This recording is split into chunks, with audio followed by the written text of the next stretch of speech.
Let's just do it right now. How about we do All that right, now? we can just go like that, and then we'll cut it later. Doug's gonna leave it all in anyway. I might just redo it again. All right, here we go. All right, Right? 3, 2, 1. Nice work, team. Crispy. Cheers. Especial. Okay, everybody, welcome back to another very special episode of the Dead Sailor Podcast. It's been a minute, but this time we have a very special guest, Mr. Eric Brown. Welcome to the Dead Sailor Podcast. Thank you, Ty. Thank you, Blake. I wouldn't go as far as very special. You are special. It's pretty special. You know, some might call you the unofficial mayor of Bellingham. How do you feel about that? That is a title that I have had bestowed upon me by mostly people that just like to heckle me. And because, it's just funny because they know it kind of gets my hackles up a little because it's not really something I would self-proclaim, as you would guess. So, but yeah, it's kind of funny and I laugh about it. And at this point in where I am in my life, I'm just like, whatever. Would you ever run for mayor? So I have. Ooh, are we going to announce your mayoral, is that how you say Eric it? Brown has Mayoral candidacy.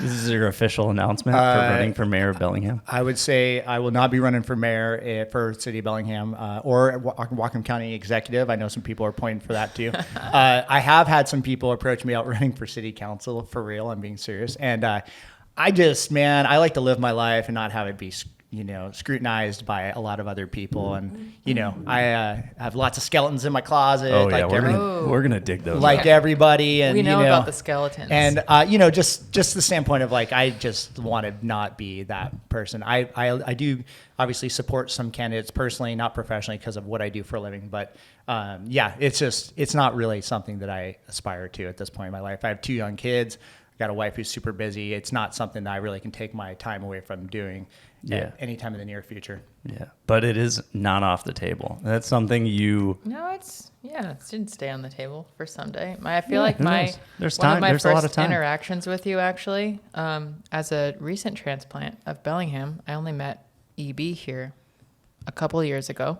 That's true. And I think I was up at the house with Hannah or something before hang time, and that was like my first interaction with you, and you had a bunch of stuff going on, and it was just like a quick interaction, but I was like, this place is so cool, your house is awesome, your property. And I asked Hannah, I was like, who is that guy? And she's like, oh, that's Eric Brown, he's the mayor of Bellingham. And I was like, whoa, cool. So I actually thought you were the mayor of Bellingham. That actually for happens. Like a whole year. That actually happens from time to time where people actually believe that I'm the mayor of Bellingham. It might not have been Hannah that said it, but it was someone in the crew that we were rolling around with. That's happened from a couple of times. And then when they find out, there's this like mild shock and disappointment. And you're like, the fact that you might think that I'm the mayor is pretty funny. The mayor of Bellingham isn't actually a cool mountain. No, Mayor Fleetwood, he's handling it right now. So we'll let Seth do his job. But no, I'm not the mayor of Bellingham. Everyone out there, so you heard it here first, guys. You heard it here first. It's Seth Fleetwood. All right, so I actually want to go way back to wee little Eric Brown. Where are you from originally, Eric? Tell us about your youth growing up. Yeah, so I was born and kind of raised until I was 10 years old in Pittsburgh, Pennsylvania. Very blue collar family. Family was in steel industry, coal industry. My dad was an electrician. He worked in the crane business, building big cranes that go in these steel mills. And then when I was younger, the steel industry largely moved to China in like the early 80s, and I was growing up at that point. And so a lot of the steel mills in Bellingham and Pittsburgh closed down. U.S. Steel, Bethlehem Steel, all those folks shuttered themselves, and a lot of people moved out of Pittsburgh that era. Like 350,000 people moved out of the Pittsburgh area in like a 3 or 4 year time frame. Massive exodus. My family moved to New Mexico. Where I lived for 5 years in the northwest corner called Farmington, small town, kind of near the Four Corners area. And but when I was growing up, I started riding a bike at 2 or 3 years old. My mom will can regale you in tales of me like building jumps and out of bricks and plywood and whatever wood we found around the neighborhood. And So was that you discovering, like, what led you to be like, I want to jump a bicycle? yeah, that's funny. Obviously, I don't know. I had dirt bikes, but not till I was about 7. And so we lived on a private road, gravel road, and there was a bunch of older kids in the neighborhood, and they all had BMX bikes, and so I kind of aspired to be like them. And so I would see them doing these things, and then I would start building our jumps, me and my kids that were my era, right, my age. And we'd just build them. We'd set them up where we'd have them on a hill so you land on a smooth transition, just like you do nowadays today. And we'd plan it so you weren't hucking the flat. And we were just doing that on our BMX bikes growing up. And yeah, and so that was not only my transportation and my like outside into the outside world, but also like our fun and recreation, right? And then when we moved to New Mexico, I lived in an area that was pretty rural. New Mexico by and large is pretty rural, but they had a BMX track, and I would go there and practice. I didn't really race because I wasn't like a racer type, but I'd go and hit the BMX track every now and again, and that was really fun. That was the era of Rad. If anybody knows Rad, Yeah. And so it was like everyone was inspired. Crew Jones. Everybody was inspired by Crew Jones, and so. Yeah, so everyone wanted to be a BMX racer, and that was really, Stu Thompson and all these people, that were big in the era at that time. So, I would just practice and go to the BMX track, and we had a pretty cool BMX scene there. And then, we moved from New Mexico when I was 15 to Kent, which is south of Seattle, a suburb. So what was driving your family moving? So basically economy, right? So we moved from Pittsburgh because the economy kind of came to a screeching halt, and my dad was looking for other work. He worked a couple different places, power plants and stuff like that in New Mexico, where they needed like his skill set, which was things. And then Seattle was kind of coming out of this lull from Boeing, who had a big lull in the early 80s, and they were kind of, the aerospace industry was getting bigger again, and Boeing was having a big kind of scene as far as like hiring and more stuff going on in the late 80s. And so my dad got a job with a company in South Seattle that one of their large companies they worked with was Boeing, and all their subsidiaries and all the companies that worked with them. So that's what really drove it, was kind of like the economic thing. And my kind of the at the time I was not stoked on moving across the country, from Pittsburgh to New Mexico to Seattle suburb. But how old were you at this I was age? 15. So so I came up when I was 15. And so that's a kind of a weird time. I was a 9th grader. So it's not a great time to be moving as a kid. You got your friends, you're planted, you're doing the things, but it kind of in the end, it kind of forced, how my personality is. And it kind of forced me to kind of be I had to kind of gain new friends. And so as a result, that kind of forced who I am, So, I was always outgoing and stuff like that. But moving to a new town where you're the new kid, and a lot of these kids have spent all of their lives together, you're like trying to bust into those cliques and all these different things. And so did bike riding help you break into these cliques and find crews of people to ride bikes with? Yeah, bike riding and sports. I was a wrestler. I wrestled till I was a senior in high school. I could see that. And so, I gained friends. Actually, wait, was it Keeley? No, Keeley was a gymnast. Keeley was a gymnast, that's right. I was going to say, this was like, that would be an insane match. If they were like, I thought she was a wrestler for a second. But yeah, bike riding and wrestling were like... You wrestled? I did. Did you? Which is funny because I feel like we're having deja vu. Where Keeley was talking about gymnast, and I was like, "Yeah, I was a gymnast." That's I where. also was a wrestler. That's where I think maybe. I was a semi decent wrestler. I never like crushed it, but I was always like, I was on varsity, and we had a really good team, and our team was insane. So like I started wrestling at 2nd grade and didn't stop till I was a senior, and not good enough to kind of go into college. And thankfully, I'm fine with that. I don't have like weird ear issues or stuff like that. Cauliflower ear. Like we had to wear headgear growing up, unless you were doing freestyle in the summer, you didn't necessarily always have to do it. But so wrestling and bike riding were my 2 avenues for like gaining friends and kind of doing those things. And those were things. And then like a lot of kids, I got my license and my sophomore year, and I just kind of stopped riding bikes, really, frankly. I just I wanted to be cool. I want to hang out with my friends. Kind of stopped riding for a few years, honestly. Still had a bike, but like it was more it just collected dust. And then, and then I went to school, and my parents wouldn't let me, they wouldn't let me take my car, which was a lot of kids, because they think they're going to do something stupid with it. And it's probably true. Yeah, definitely. Honestly, that was the right call. Yeah. It was the right call. My mom and dad are no dummies. Yeah. The first car I ever had, I rolled within literally, I think, a month of owning it. That's the story of a lot of my friends. And that's why I like grew up that's in, all I of mean, us. my 9th grade to senior year, I grew up in rural Kent. Like we just, rode dirt bikes and did lots of dumb stuff. And it was, pretty, it was mayhem. So, it was a one stoplight area at this point where I lived, and now it's all like built up and it's crazy, but it was very rural at the time. So we did a lot of dumb stuff, and I think my parents realized that if I went to school in Pullman, I think my parents realized if I went to school in Pullman, I was going to do dumb stuff with my car out there, as a freshman or sophomore in college. That's what they realized. And so because of that, I didn't have transportation. And so my summer going into my sophomore year, I bought my first mountain bike. That was my first mountain bike, 1991. Thanks for the timestamp. Yep. That's helpful. It gives you a little insight into how freaking old I am. And, You might be too old to run for mayor. Just actually. dated yourself. Yeah, totally. Yeah, 1991. I'm a sophomore in college. And I went to Olympic Sports, which if you grew up in the Seattle area, they ran ski bonkers, and they had like this big ski event every Labor Day weekend. Anyways, and they had multiple locations in the greater Seattle metro area. And I was working summer job, and I went in and I bought a Raleigh Technium, or I can't remember if it's a Technium or the one below it. Either way, I think it's a Technium, but I bought that on what kids will now not know what this is, but what we used to refer to as layaway. Oh, yeah. Oh, yeah. I put my first bike on layaway. So I paid. Or my mom did. Yeah, it was like $550 or $600. And it had cantilever brakes, had Suntour shifters, it had had no suspension, and 3 rings, right? 22, 32, 44 on the front, And even some kids these days don't even know that there used to be gears on the front of bikes. Of mountain This bikes. was 3 chain rings on the front. 3 of them. 3 rings on the front. That's wow, right. man. It might even been a 46 on the front. I can't quite recall, but I know it was 22, 32. You really need and to 46. go really fast. And it was I think it was a 7-speed. I'm 99% certain it's a 7-speed.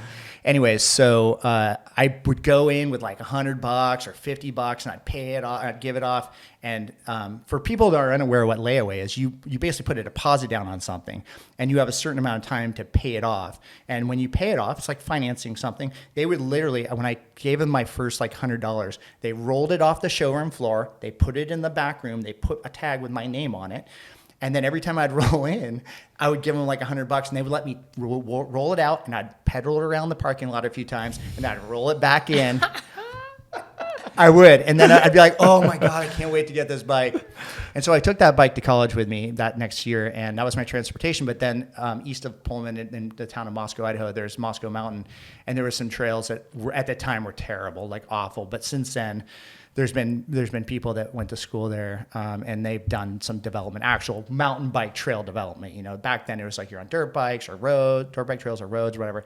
And that's where I learned to kind of like mountain bike. And that was pretty fun. And then I worked for the Forest Service after that and doing trail crew, and then off of 410, which is down near Enumclaw. Oh, yeah.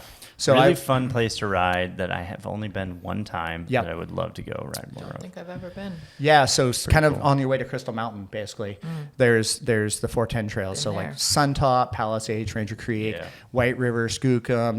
There's a few other trails in that area, and then you go across over towards Natchez, and there's a whole other group of trails. A lot of moto over there as Yeah. well.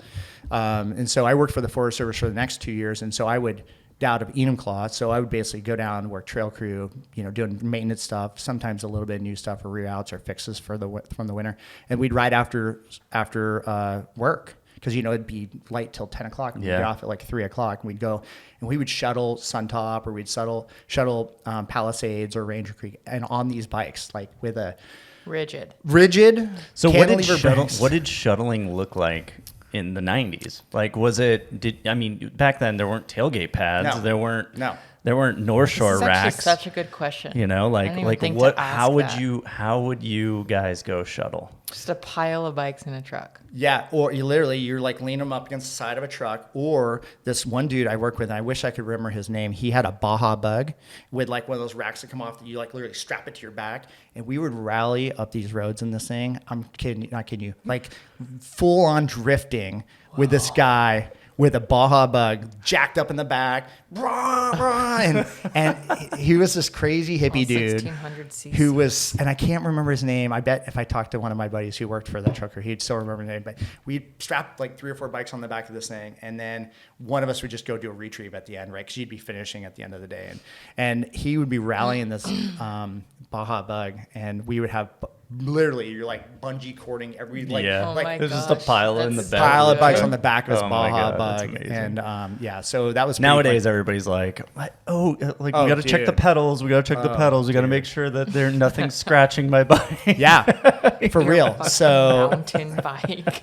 so yeah, and then yeah, so that's sort of like my intro into mountain biking. My kind of predating stuff was, when we moved to Kent, that Seattle suburb, we had it was a subdivision, right? And like every subdivision, there's a new subdivision being built, so there's always piles of dirt everywhere. So we'd go and build dirt jumps, not like today's dirt jumps, but like you'd have a pile here, and you'd build a ramp, and you'd build another jump, and we would just hit that thing for hours at a time, nonstop.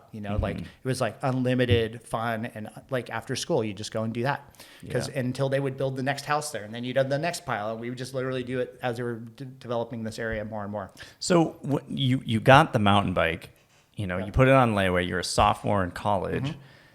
What was it that you were like? What drove you to be like, I want a mountain bike. I want something like. I mean, was there suspension on this bike? No, it was fully rigid. Fully rigid, cantilever brakes, 7-speed Suntour, index shifting. Had you seen mountain biking? Where did you see mountain biking? Yeah, I mean, it was starting to get cool. There was the World Cup started. What year did those happen? That was after that. But it was the Brundig stuff, right? Brundig was going, and there's other Norba and stuff like that was happening. And it was kind of a cool sport then. I mean, it was weird because there was a heyday of mountain biking racing in particular, and then it kind of had a real lull for a number of years, for quite a while actually, where sponsors didn't do it. There was not a lot of good race series versus like what it's doing now and today. And so like, I don't know what really attracted me to it, but I mean, I just liked, it was the idea. You were just into bikes. It was You bikes. It rode was BMX fun. bikes. You like jumping Totally. bikes. Yeah, I like jumping bikes. It was fun to ride. And then we were riding them down these really fun, still like today, like those trails are still super fun to ride. And I was riding those, in 92, 93 in that era. And It's amazing, those and trails. those bikes are, I was a totally overmatched, like, a 70-degree head angle, 140 mil stem, bar ends. Right. Like it was quite Cantilever those brakes. bar ends Cantilever brakes. Could you imagine trying to ride down No any power. trail No power. nowadays with cantilever brakes? riding those trails with that. Like it was Yeah. insane. It honestly was dangerous. It was dangerous, but it was kind of part of the thing. Like you were just like, you're not like riding at the same clip we're riding at today because you just couldn't exceed the velocity that those bikes could actually handle. And there was, with those brakes and also with just V brakes, which were the next gen, you would go through like a rear rim a season where you would literally it would wear through it because of the Wear through the grit, aluminum. and it would wear through the aluminum, and all of a sudden you'd be riding, all of a sudden your wheel would just collapse on you. Literally, like your rim just comes folding apart, and you're just like, I'm in the middle of nowhere on this bike on a gnarly downhill, and that's what's happened. Because it would just, and you would never check it. Like you didn't check that Right. stuff. You're like, it would happen, and you'd be It like, would well, happen and you would figure it and out. you'd figure it out. It's so good. yeah. So that trend continued with V brakes, which were like the next gen of braking, which, like you think about how our braking and how reliable it is now and how much it works. And, those, you got them super muddy on a ride, which happens 9 months out of the year around here. And you're just like holding on for dear life, and you're like white knuckling it, and you're gripping it as far, and your bar, your levers are coming into the bars, and you're just like, I'm not going to stop. I'm not stopping at this corner. I'm just going to blow this corner. This is what's happening. So yeah, that was the reality. So, and that happened a lot. Yeah. All right. So one question I had: did you live in Seattle when they did the World Cup at Snoqualmie Pass? So that was in '96, right? And I did live in, and that's Steve, Greater Seattle area. Yeah, and that's Steve Pete's very first World Cup win, right? That's his very first win out of 17 that he won in his career. I did, but I wasn't that into racing at the time. So like I knew it was happening, but like I didn't have I still had my Technium, so I wasn't riding Snoqualmie. I knew it was happening. The bike park scene was happening. And, but I didn't really ride any bike parks until like 90. Wait, hold on a second. So Snoqualmie Pass actually had an active bike park? That's right. During that time? That's correct. I thought that they just built somebody had built a gnarly World Cup track there. That's insane. Was that one of? It was off the Silver Fir, just like was it that is one today. of the first mountain bike parks? It was very early, and also Crystal Mountain at that time let bikes go up as well. You'd go up to where Rainier Express goes, and then you would either, if you wanted to get to the top, you had to pedal up the road. But there was no trails there. Like if you wanted to get to like Northway, you'd have to pedal up the road to the top of the mountain, and then you'd do Northway. You'd go behind the mountain to do it. It was kind of a waste of time. Like there was no infrastructure designed for mountain bikes at the time. Like how did you ride the chair up with your? Did you just hold your bike? What did they do? I'm trying to remember what they did. If they had a hook that you would hook it on, yeah, that or makes something sense. like that. I think they just had a hook that was already there, and they think they just hooked your bike there. But it was one at a time, and you just got up there, and there was no one there. There was no one at, I mean, like, especially at Crystal, there's no one there. So that was really short lived, and you would just come bombing down the fire road. So it wasn't not like it was That's that exciting. amazing. It was like you were So going. they didn't have like single track built. No, you would have to, like I said, in order to get to the single track, you'd have to climb from the bottom of Rex up the fire road to the top of the mountain, and then you'd go down either Northway or you'd go down behind like Henskins Lake and all that back around, and then come around the backside. And so, yeah, that's what you did. And Snoqualmie had some people building trails that were gnarly. And some of it actually has been like readopted in the new bike park. If you haven't ridden the bike park, I haven't ridden it. I've ridden those trails, but I have not ridden the bike park since they've opened it. Yeah, but I we do need know to that they go. turned that the original World Cup track into a trail that you can ride. Correct. Some of the sections are pre-existing World Cup track, and I did ride the bike park on my next bike that I had, but it was a hardtail, aluminum hardtail Marin with like a 80. It came with an 80 mil fork on it. I put a 100 mil Atom Z2 100 mil fork Marzocchi on it, and then, but it was still like I was so over my head on what the equipment had versus what I should be riding that on, because the trails were gnarly. I only went to the Snoqualmie Bike Park probably 2 or 3 times maybe, and every time I basically ended up with going OTB, double flatting, tacoing at least a one wheel. And I was just like walking down, like midway. I was not equipped at all. Like wearing like the dumbest cross country helmet and just looking like such a dork. And I was in so over my head. And then it took a few years before I was like, okay, the freeride era was happening. Things were happening on the shore up in Whistler.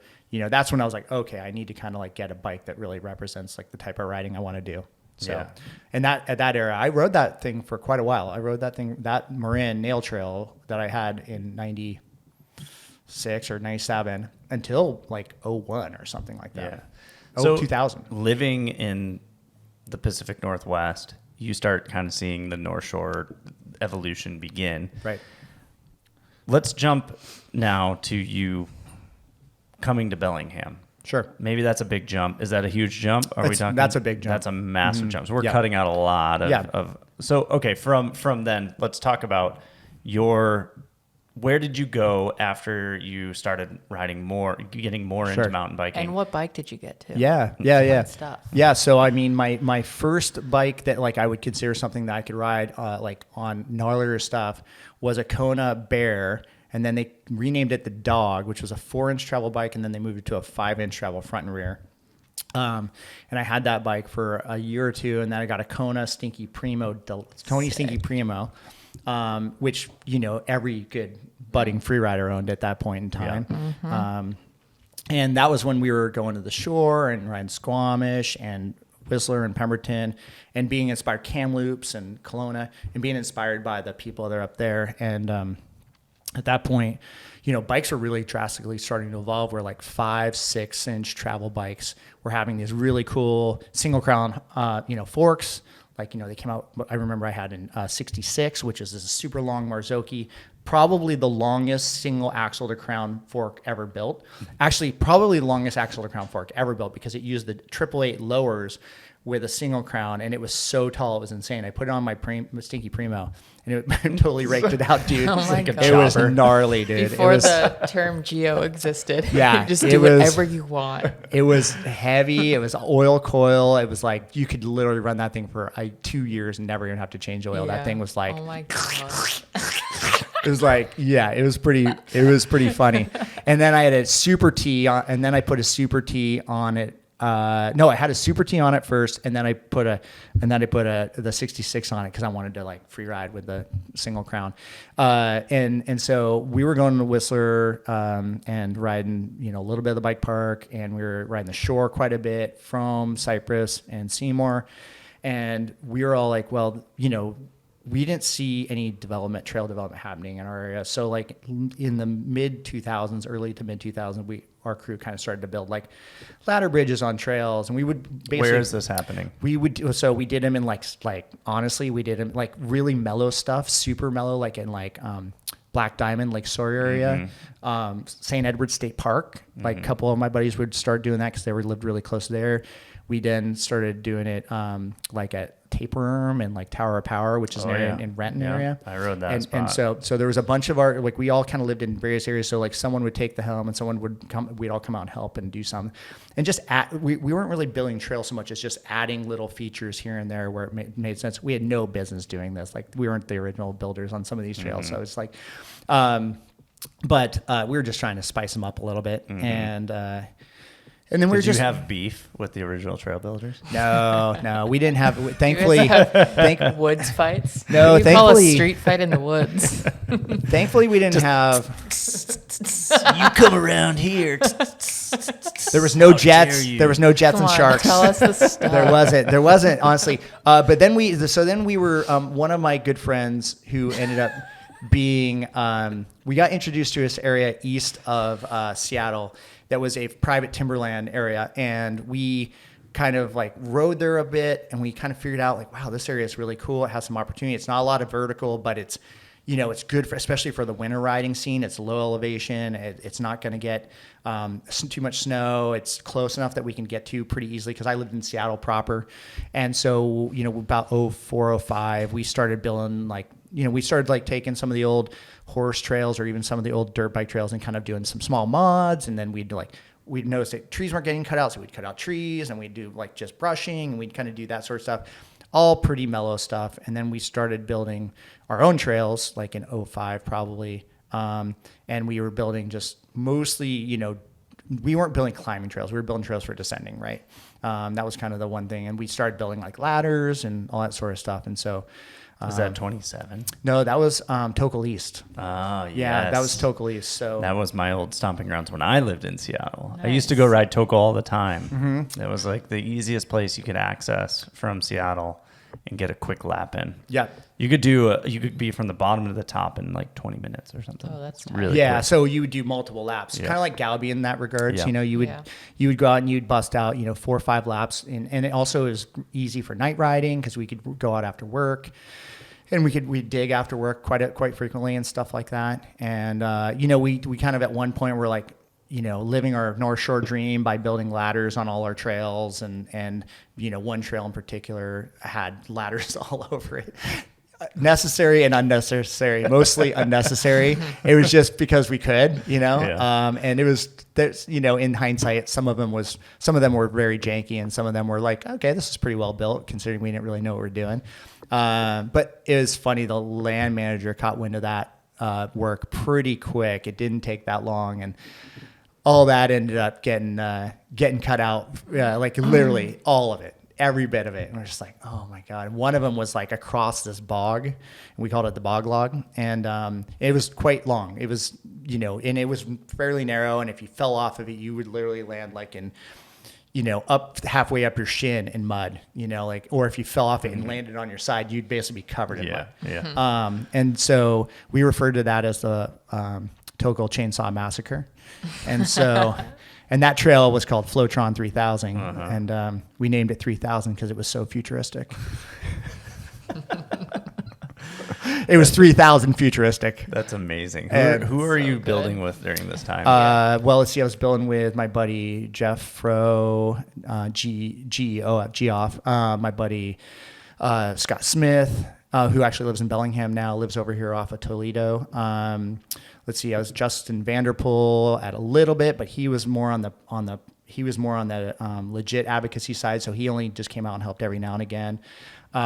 Let's see. Well, we had a whole crew called the High Life Crew, HLC, right? So it was John Kennedy, who was John Kennedy. Yeah, he was like a coworker of mine at Diamondback. Had giant High Life Crew sticker on his truck. Nice. Kennedy is an OG High Life Crew guy. Why did you guys call it the High Life Crew? I mean, we like to drink High Life. Is that it, huh? Yeah. It's the champagne of bros.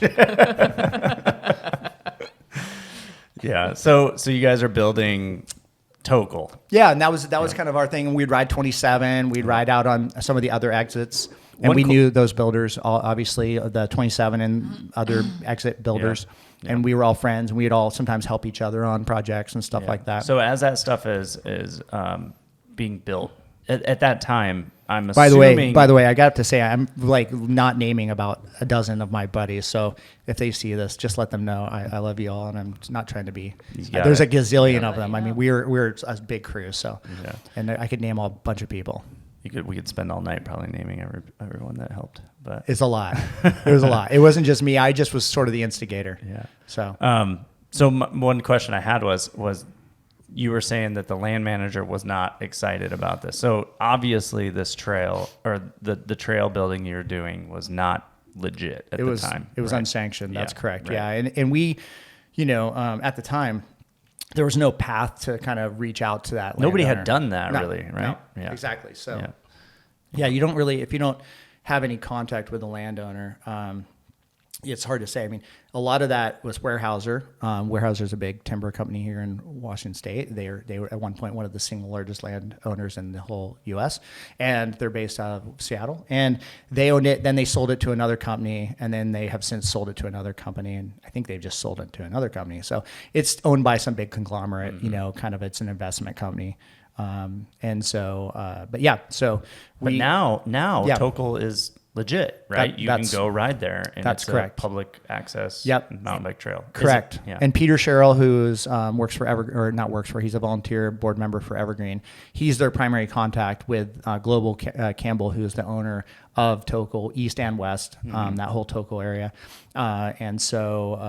They have contact with them. They have a legit agreement with them. People, you have to get a pass. It's an annual pass. I forget what that costs, $50 or something like that. That's right. To ride there. And they sadly, I don't want to burn myself, but I never bought that. I would say a lot of people that ride there probably have not bought that pass, and I was one of those people that was like, wait, what? You got to buy a pass to ride trails that are like public trails? I don't understand that. Where did the money go to? Well, the funny thing about that is, I mean, whatever they're getting, let's call it $60. I don't know if it's somewhere between $50 and $75 a year.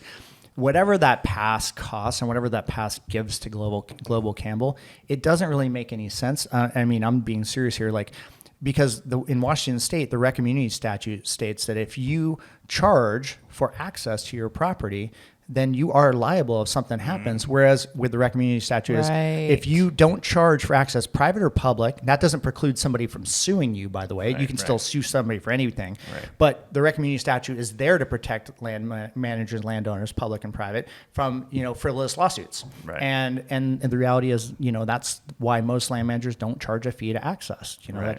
It doesn't make sense to me, frankly, because there's no way they make enough money that it covers any potential liability they cover. Right. It's just that whatever that $75 times what a couple thousand people is.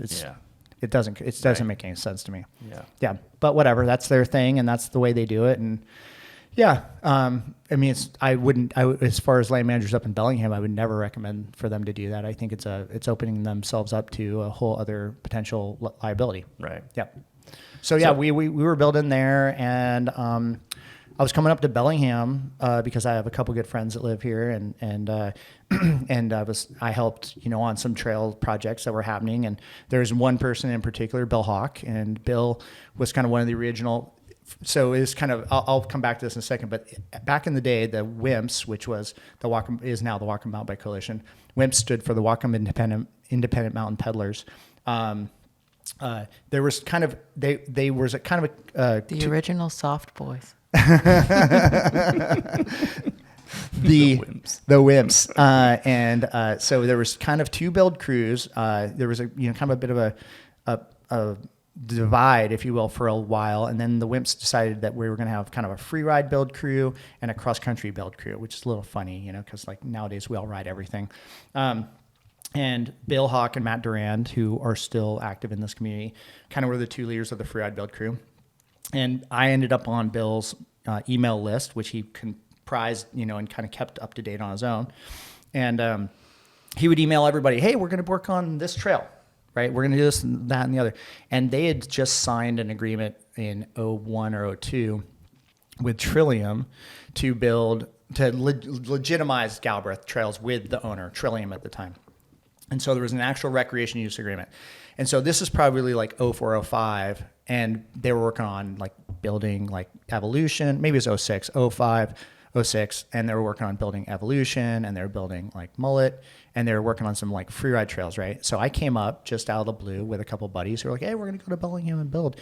And I did, and then I was like, wow, this is amazing. You know, we're building legitimate, like we're building jumps, and we're building this like ladder drop, and we're doing this stuff, and it's all, we drove in, and we're like sitting here running chainsaws, and it's all legitimate. And I was like, this is amazing. You know, like I'm not feeling like I'm like, okay, I gotta look over my shoulder, and right. Who's looking at me? Is there somebody, you know, anyways. And I was kind of blown away that was the agreement that they had. And big shout out to Mark Peterson for making that happen. Mark was instrumental in that agreement. And, so, you know, the reality is I was like, wow, this is amazing. And then we kept coming up, and then we go into the shore, excuse me. We go to Whistler, and I firmly believe, like, I remember driving to Whistler, like lots of weekends, and then driving home, and then passing through Bellingham and going, God, man, dude, now I'm driving to, you know, get stuck in like Northgate traffic, and like driving it just sucks. And, you know, like driving to Seattle nowadays for me. That was literally the exact reason I moved to Bellingham also. Was because of the traffic. I was just like, I can't take this anymore. I got to get out of here.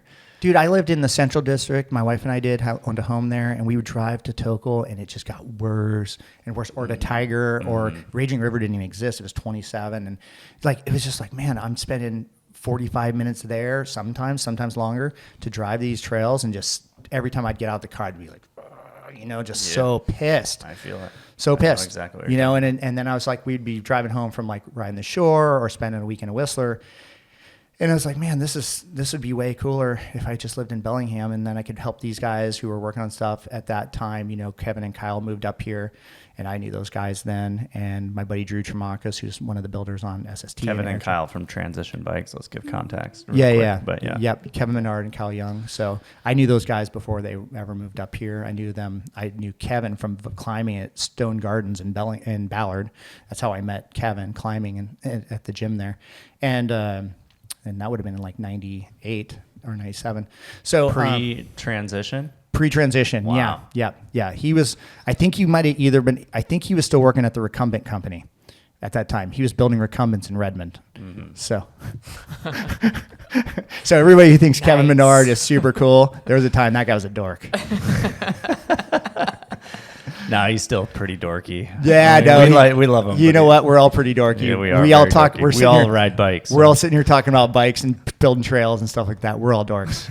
And Kevin's seriously one of my best friends, so I'm just giving him shit. Whom I would love to have on this podcast also. It would be really great to hear him and Kyle, honestly, independently. I think it would be really fun to have them on. Their stories. But yeah, so I mean, I bought Courtney's first free ride bike was a dirt bag, Gen 1, from Kevin's musty ass basement. Yeah, I've heard so many stories about Todd Zimmerman also has a story about buying a frame from them in the basement of their house. So TZ and I bought bikes from them independently about the same era. I was still living in Seattle. He was up here in Bellingham, and his basement had flooded, and he lived up in the Northgate area, and I went into his basement, and me and Courtney went there, and he had his pit bull Lincoln, and I'm like, wow, this is I just, you know, we go down into this super short basement, you know, because Kevin's pretty tall, yeah. So he's like ducking down, and I'm just like, dude, what's going on in here? This is like rank.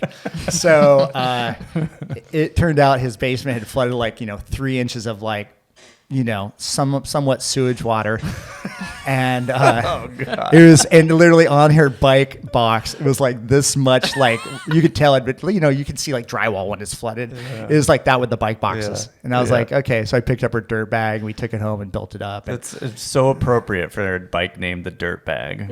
yeah. So we did that. And then, but then those guys moved up to Bellingham in like 04, I think, or 05. And then we moved up in 2008. So Courtney and I moved up, and yeah, just, it was like, this was meant to be for us. Yeah. Yeah. Get away from Seattle, chaotic Seattle life. Yeah. Find a little bit more calm place to live, but also just the ability to build trails and not feel like you're like, I don't know. Yeah, it was Burning wild. bridges and getting in trouble, you know, tiptoeing around a little bit, you know. Totally, and it was wild because, you know, we would, when I moved here, you know, we'd park.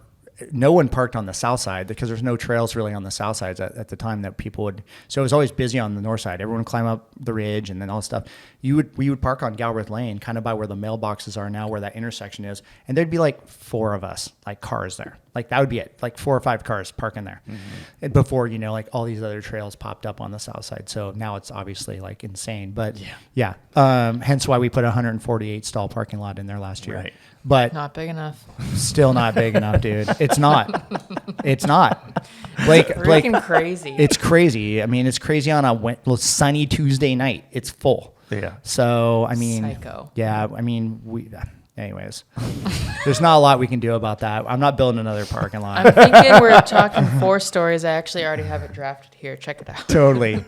It's already crazy. It's nuts. But yeah, so we moved up here, and you know, we knew we wanted to have kids, and my wife and I both had back then they were called telecommuting privileges for our work, and so we both got telecommuting privileges. Now it's just called work from home, and way pre-COVID when everyone decided to start doing that. But you know, anyways, so we did that, and we moved up, and we continued to kind of have our jobs, you know, elsewhere, but also, you know, allowed us to flexibility on schedule and stuff like that. So it started, you know, riding bikes, building trails with some of our friends, and it was great. I kind of got integrated pretty quick because I already knew some of the builders because I'd been up building with them, you know, over the past several years. So it was like it wasn't coming in cold. I already knew a lot of the primary builders here in town. So Something you learned from your childhood. yeah, exactly. Basically. Right. Yeah, One thing that I really want to talk about is the North Fork. sure. You are one of the original founding fathers of the North Fork, as they say. Yeah. So how did all that come about? How did the North Fork come to be? So, okay, so let's back up a little bit. The North Fork, historically in Whatcom County, was a big ORV moto area. There was this history of moto racing up there. None of it was sanctioned. Excuse me. Yeah, that No, happened. That happens here. That's It's all. okay. So it's all DNR, which is our state forestry agency. And there was no sanctioned trails up there. There was no sanctioned trails on DNR property in all of Whatcom County until very recently, and that's just up on Galbraith because they've already been there and they sanctioned them. So the state forestry agency had kind of been turning a blind eye. The ORV guys, jeepers, quads, whatever, were rapping through all the streams, right? And there's a handful of streams that go through that area, and the DNR has been trying to close that down, especially the trails that go either right up the creeks or even into the Nooksack River. Right, literally, people are jeeping in the Nooksack River. Wow. Nice. Yeah, so like it was that dire, right? And so what happened was the DNR tried several occasions. I don't know enough to kind of just say the history on this, but basically, long story short, is another state agency, Department of Fish and Wildlife, which is in charge of trying to restore salmon, was like, you got to shut this thing down or else we're suing you, right? This one state agency was going to sue the DNR, another state agency. And so they got shut out, you know, a couple years, like maybe 04 or 05, right? Somewhere in that ballpark. And for egregiously bad stuff, right? Like, let's call it what it is. Just running dirt bikes and quads up streams that go into... absolutely smashing that go ecosystems. into the Nooksack River, right? Literally, or going into the Nooksack River, like jeeping in the sandbars and stuff like that. Yeah. Which is salmon habitat, and just like anyways, it was just the Wild West out there, and you know it's a different era, obviously, and people didn't have the same level of knowledge that they were doing. Right. I'm not trying to make excuses. I'm just saying it is what it is. So they got shut out. All those trails kind of got blocked off, et cetera. A contingency of mountain bikers here we're like, oh, this is a great opportunity for us to take some of these trails and repurpose them for biking, not through creeks, but along the, like paralleling creeks and staying out of them, generally speaking, or building bridges across them or doing things right. And Right, so you can't typically ride a mountain bike through a creek here. it doesn't work. It's not so fun anyway. No, dirt bikes or quads or side-by-sides or anything like that where you can go in and out really quick and accelerate out of them, boom, whatever. Yeah, right. It's like, it's totally possible. But on a mountain bike, it's just not possible. So anyways, long story short, a bunch of mountain bikers kind of started taking that zone over. It was, many people, I'll just name out a few names, but like Todd Zimmerman, Thad Quinn, Matty Shelton, Trevor Torres. There was Drew Tremakis, John Cooley. Like there was a bunch of guys that were like out there doing it. Jason Sams. Jeff Fulton. There's a bunch of guys that were like out there building prior to my arrival. And they got, pretty quickly, the DNR found out that like this was happening. But they also saw that these guys were doing a pretty good job of avoiding creeks, being respectful, cleaning up garbage, doing stuff like that. So there was a communication with our local DNR folks. There was, and so there was this kind of handshake agreement. Just don't make us have to do something. More or less is what the thing was. Like, just be smart.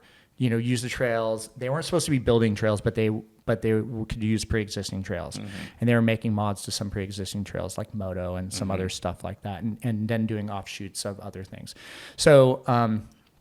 I came up and did help with a couple build days with those guys when I wasn't living up here, and met most of those guys and are still friends with those guys today. And so when I moved up here, I just kind of jumped in the scene, right? I was building on Galbraith. I was building out there with those guys, helping wherever I could, whether it was just maintenance or brushing or drainage or, hey, we're going to punch in this reroute because it's going through a big muddy wet area. Let's take it around, stay high ground, and like move it out of here and then decommission this old section, trying to be good stewards. It's not fun to ride a mountain bike through muddy areas. Right, that's just, I think, what the bottom line is. So when land managers kind of talk to me about that, where they're like, oh, well, let's avoid these critical areas. I'm like, that is by and large, that's 100% what we try to do anyway, because you don't want to be building through a wet zone. It just sucks around here 9 months out of the year, right? If you're building through a wet zone, you have to deal with it all year long. So anyways, we avoid it. So that's the gist of it. Or we bridge over it, or we do what we have to do to get around it. So I moved in here in 2008, my wife and I did, and I just started like helping out. And then in 2009, after a year, I walked up the bottom of, this area that I was planning, which was on the other side of a creek from Dirt Reynolds and TZ. And no one had built in this area for good reason. I'll kind of declare why. But so I walked up to the bottom. I remember distinctly walking up with Sam and Jess, actually. And they were there, and we walked up until we got into this gnarly, recent growth area, which was just overgrown with blackberries and salmon berries, and you could barely even make your way through it. So we stopped there. We were like, this is dumb. We're not going much further than this. But the bottom was super nice, like beautiful old woods, hadn't been harvested in a long time, big trees. And so I was like, okay, we can make this work. And so like I waited till winter that year and waited till it got snow. And I did some scouting from the top down, from the road top down. And I did some scouting from the bottom up. And then I was just like, I'm done until like I can walk through this. Because it was gnarly. It was like, you kind of have to like cut a trail as you're walking because it was so thick. Both with like alders and also like other growth. Sorry about that. I need to come back to the mic. And he gets so excited. He just starts backing up and using his arms. Sorry. But so that year, 2009 to 2010, I worked on that lower section of trail, got a bunch of help on a couple really gnarly sections, like where we'd have, 4 or 5 people running saw, some people running kill sticks, people wood chucking, like just to get a corridor open so you could get to dirt, because there was so much.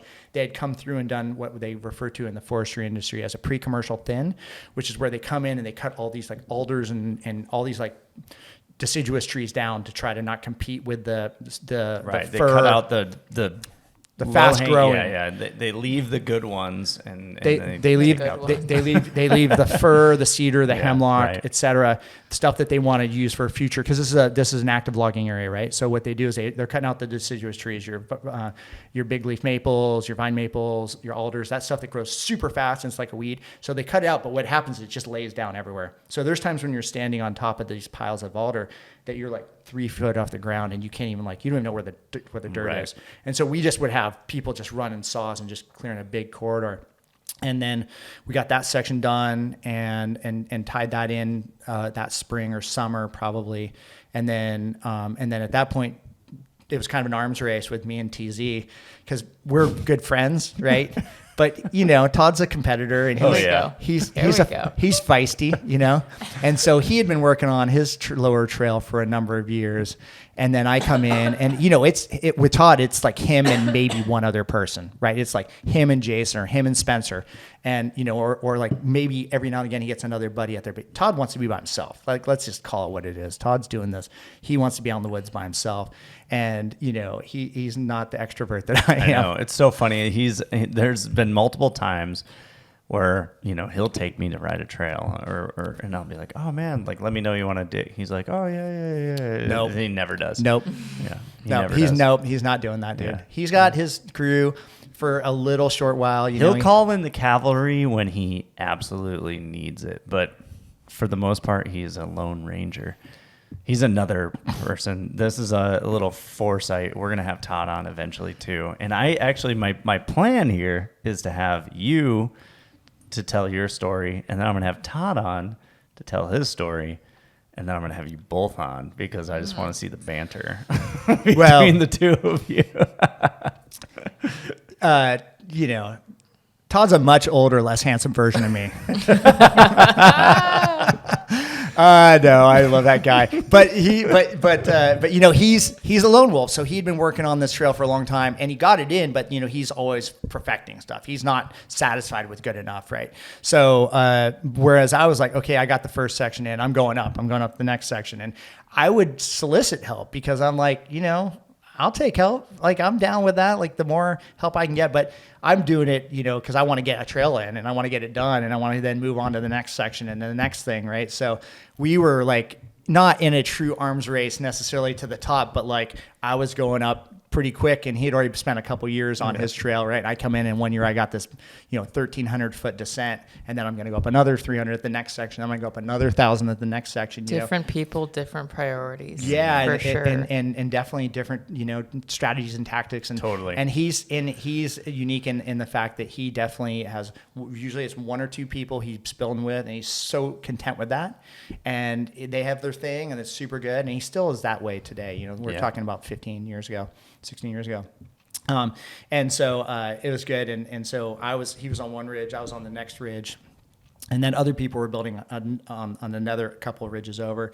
And then off the top from the very top of the mountain, slide mountain, and then on the other side of the mountain going into the racehorse area, down that ridge and stuff. So there was just a lot of people out digging at the time. And it was, and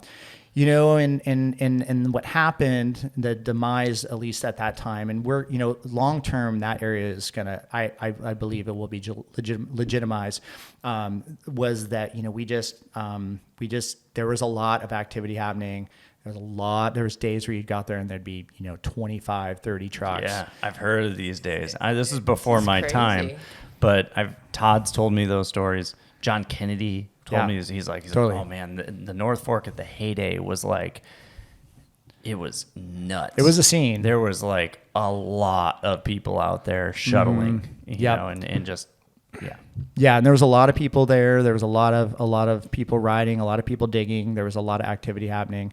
And was there any like pinnacle thing that caused it to get shut down originally? With us? So with the mountain bike community.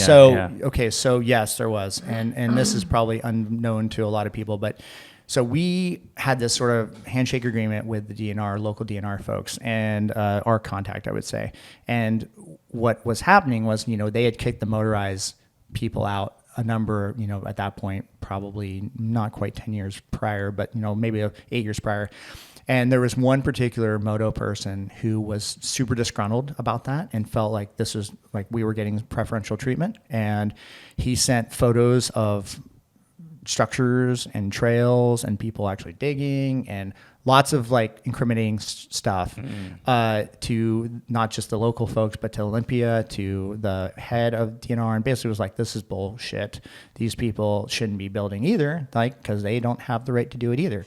And so it kind of ultimately came from above, from Olympia. Wow. Yeah. That high up. Yeah, it came from the head of the DNR at that point. Wow. So, and they were just like, look, you guys can't be doing it. They used the bridges and the kind of the jumps as their kind of like argument against the trails, frankly. And they cited liability, frankly. And so the liability concern was their number one, at least what they said. I don't necessarily agree with their argument. I think it was garbage, but what they did is they came in, they ripped out all the bridges. They kind of tore apart some of the jumps. And for a couple years, mountain bikers genuinely stayed away, including TZ and lots of other people, because we were like working towards like, okay, what's the solution here? What's the solution? And Maddie and myself and Trevor, and we were meeting with them. We were talking all these things. And at the end, like we got nowhere. We got nowhere on that. Like there was no movement. There was nothing that happened. There was people who just argued that we had gone about it the wrong way and that we're a group that wasn't to be trusted. And some of that probably falls on us. But the reality is those trails continue to exist. They still continue to exist. And then, once the word got out that like all movement had stopped and there was no forward progress or no like roadmap, then people started going out and riding them again. And that's what's sort of happened since then. And that was probably like 2014 when people kind of like were like, what's going on? Like, are we getting anywhere here? Like, 2015. And then just people have continued to kind of ride out there now. Yeah. So you had alluded earlier to the fact that you believe that the North Fork will be a sanctioned mountain bike zone. That's right. Why do you believe that? So I was part of the committee that was part of the DNR's local Baker to Bellingham recreation plan. We identified 5 areas in that plan that are suitable for recreation. Olson Creek, which is off of the Y Road, kind of when you go by the fork and you go out that way, is going to be a future trail building area that we're already kind of planning right now. There's a few folks, Finn Hopper and Hayden McCown from the DNR have already been out there scouting. Nice. And then, so we already know that we're going to have 2 really good quality descents and also some climbing trails. And there's also going to be some equestrian only areas, some hiking only trails. And that also tie into the county's area, because they touch at the top of Stewart Mountain, like where like Brown Powell and all that is. Yep. So that will happen. And then there's Red Mountain, which actually right now is overwhelmingly motorized. Right. It's unsanctioned, but there's like a ton of motorized trails up there. And I don't know what that timeline looks like, honestly. It's kind of flattish. I didn't really want to have it be like, if I'm going to try to advocate for mountain biking stuff, I don't think Red Mountain's a great area for that. It's just not, anyways, I just didn't view it as a good thing. Plus we'd be contending with the motorized community that's been there for a long time. Which is already probably a little contentious. Yeah, I would Slightly, say, no, I get it. Yeah. They've been displaced. They don't have a legal area to ride in Whatcom County, which I think is absolutely, it's ridiculous, honestly. It is absolutely ridiculous. And then Mirror Lake, which is kind of that area that's kind of along Park Road. There's a couple trails that already kind of drop down in that area a little bit between Anderson Mountain and Stewart Mountain. And there's a few things that go in over there right now currently. They're unsanctioned or pre-sanctioned. And then Did you just say pre-sanctioned? Pre-sanctioned. I'm stealing that term from Bill Hasenjager from Trail Boss. He uses that term. That's fun. Yeah. And then the North Fork, Slide Mountain. It was actually is an area that is on that plan. So Slide Mountain is determined to be as a future recreation area. Olson Creek off of Y Road is the first one that we're going to tackle. And that's the one which currently actually work is happening on. And in fact, I'm having a meeting tomorrow about it with DNR again tomorrow to talk about like logistics moving forward into this next year on that area. So okay, we've kind of jumped into a zone that we skipped over that maybe some of the listeners might not know, but you are the director of the WMBC. First, let's talk about what the WMBC is. Yep. And then let's talk about how you ended up becoming the director of the WMBC. Sure. So the Whatcom Mountain Bike Coalition, WMBC, started as the Wimpies, not even the Wimps. It stood for the Whatcom Independent. Yeah, Wimpies was Blake. It was Whatcom Independent Mountain Peddlers and Yo-Yos. What's yo-yos? Just like goofballs. Like yo-yoing? No. Just yo-yos. They were like goofy. They wanted to kind of present themselves as super unintimidating because all the other ones were like the dirt killers and the hard mud boarders. smugglers and like all this stuff. And so they wanted to present themselves as this like really kind of like easygoing, whatever. Smart. Honestly, really smart. Yeah, and they were too, by the way. They were all super easygoing. Jim Sullivan, who started, still does advocacy outside of Pacifica in California. Sully is the original wimp, if you will. And shout out to Sully. Yeah. I feel like we have an apparel opportunity here. Maybe. We need to bring some of this back just for fun. Sully is a legend. Still rides a soft ride with the beam. Yeah, he's still riding. Sick. Yeah, otherwise known as the shit bike, right? Sorry, Jim, if you're listening. But that was if everyone remembers that was on the back cover of Bike Magazine forever and ever and ever. Was they would give it to like Wade Simmons and let him try to free ride it, and then give it to somebody else, and they'd try to race it on a cross country race. On this, I do remember this bike. Yes. It's the beam. It's got that beam. It was big in the tri-cat community for a long time because the triathlon folks would basically race them. Yeah. I think some people still do. Anyways, Jim still has like 6 of them, and he still rides them. It's hilarious. Wow. Yeah, it's nuts. So when he came up a number of years ago, when we got the recreation easement on Galby, which we can talk about later, I got him on. I got a bike from Transition, so he rode a Smuggler with like dropper post and like disc brakes and 12 speed or 11 speed or whatever, and he was just like, whoa, what is this magic? He's like, I don't like this. He didn't like it, actually. Get out of here. No, you know what, honestly, Get me on the beam. He didn't like Get it. me on the beam. That's actually true. Jim didn't. He was not stoked on it, but he was like, this is weird, like, what's this thing? But Jim's rad. So I'm the executive director. I'm our first employee as of September. Wait, hold on one second. You skipped over a bit. So we were talking about the WIMPs. Okay, sorry, the WIMPs. And then how did it became the WMBC? Yeah. So, okay, let's kind of come back a little bit. So we were founded in 1986 with Sully. Jim had the corner of Galbraith Lane, and people would meet there and go for rides. He had an espresso service business, and so he had a really nice fancy espresso machine, and people would show up and he'd make espresso shots and they'd go for bike rides. And that sounds amazing. Can we bring that back, please? Yeah, right from Galbraith Lane. And they would go up and they'd ride up on Lookout. They actually cut in there's still today a hole in the fence by the new parking lot where they basically had a trail that went up, and they cut the first trails into padding from this fence they cut because there was a fence that went all the way across there, and that hole in the fence still exists. That's kind of tight. Yeah. You should put a placard there. That's not a bad idea, honestly. Yeah, that's not a bad idea. So they would basically cut a hole in the fence. They would put their bikes through, and then they basically built the trails that went into the off-leash dog park areas back in like the mid '80s, early to mid '80s, pre-WIMPs,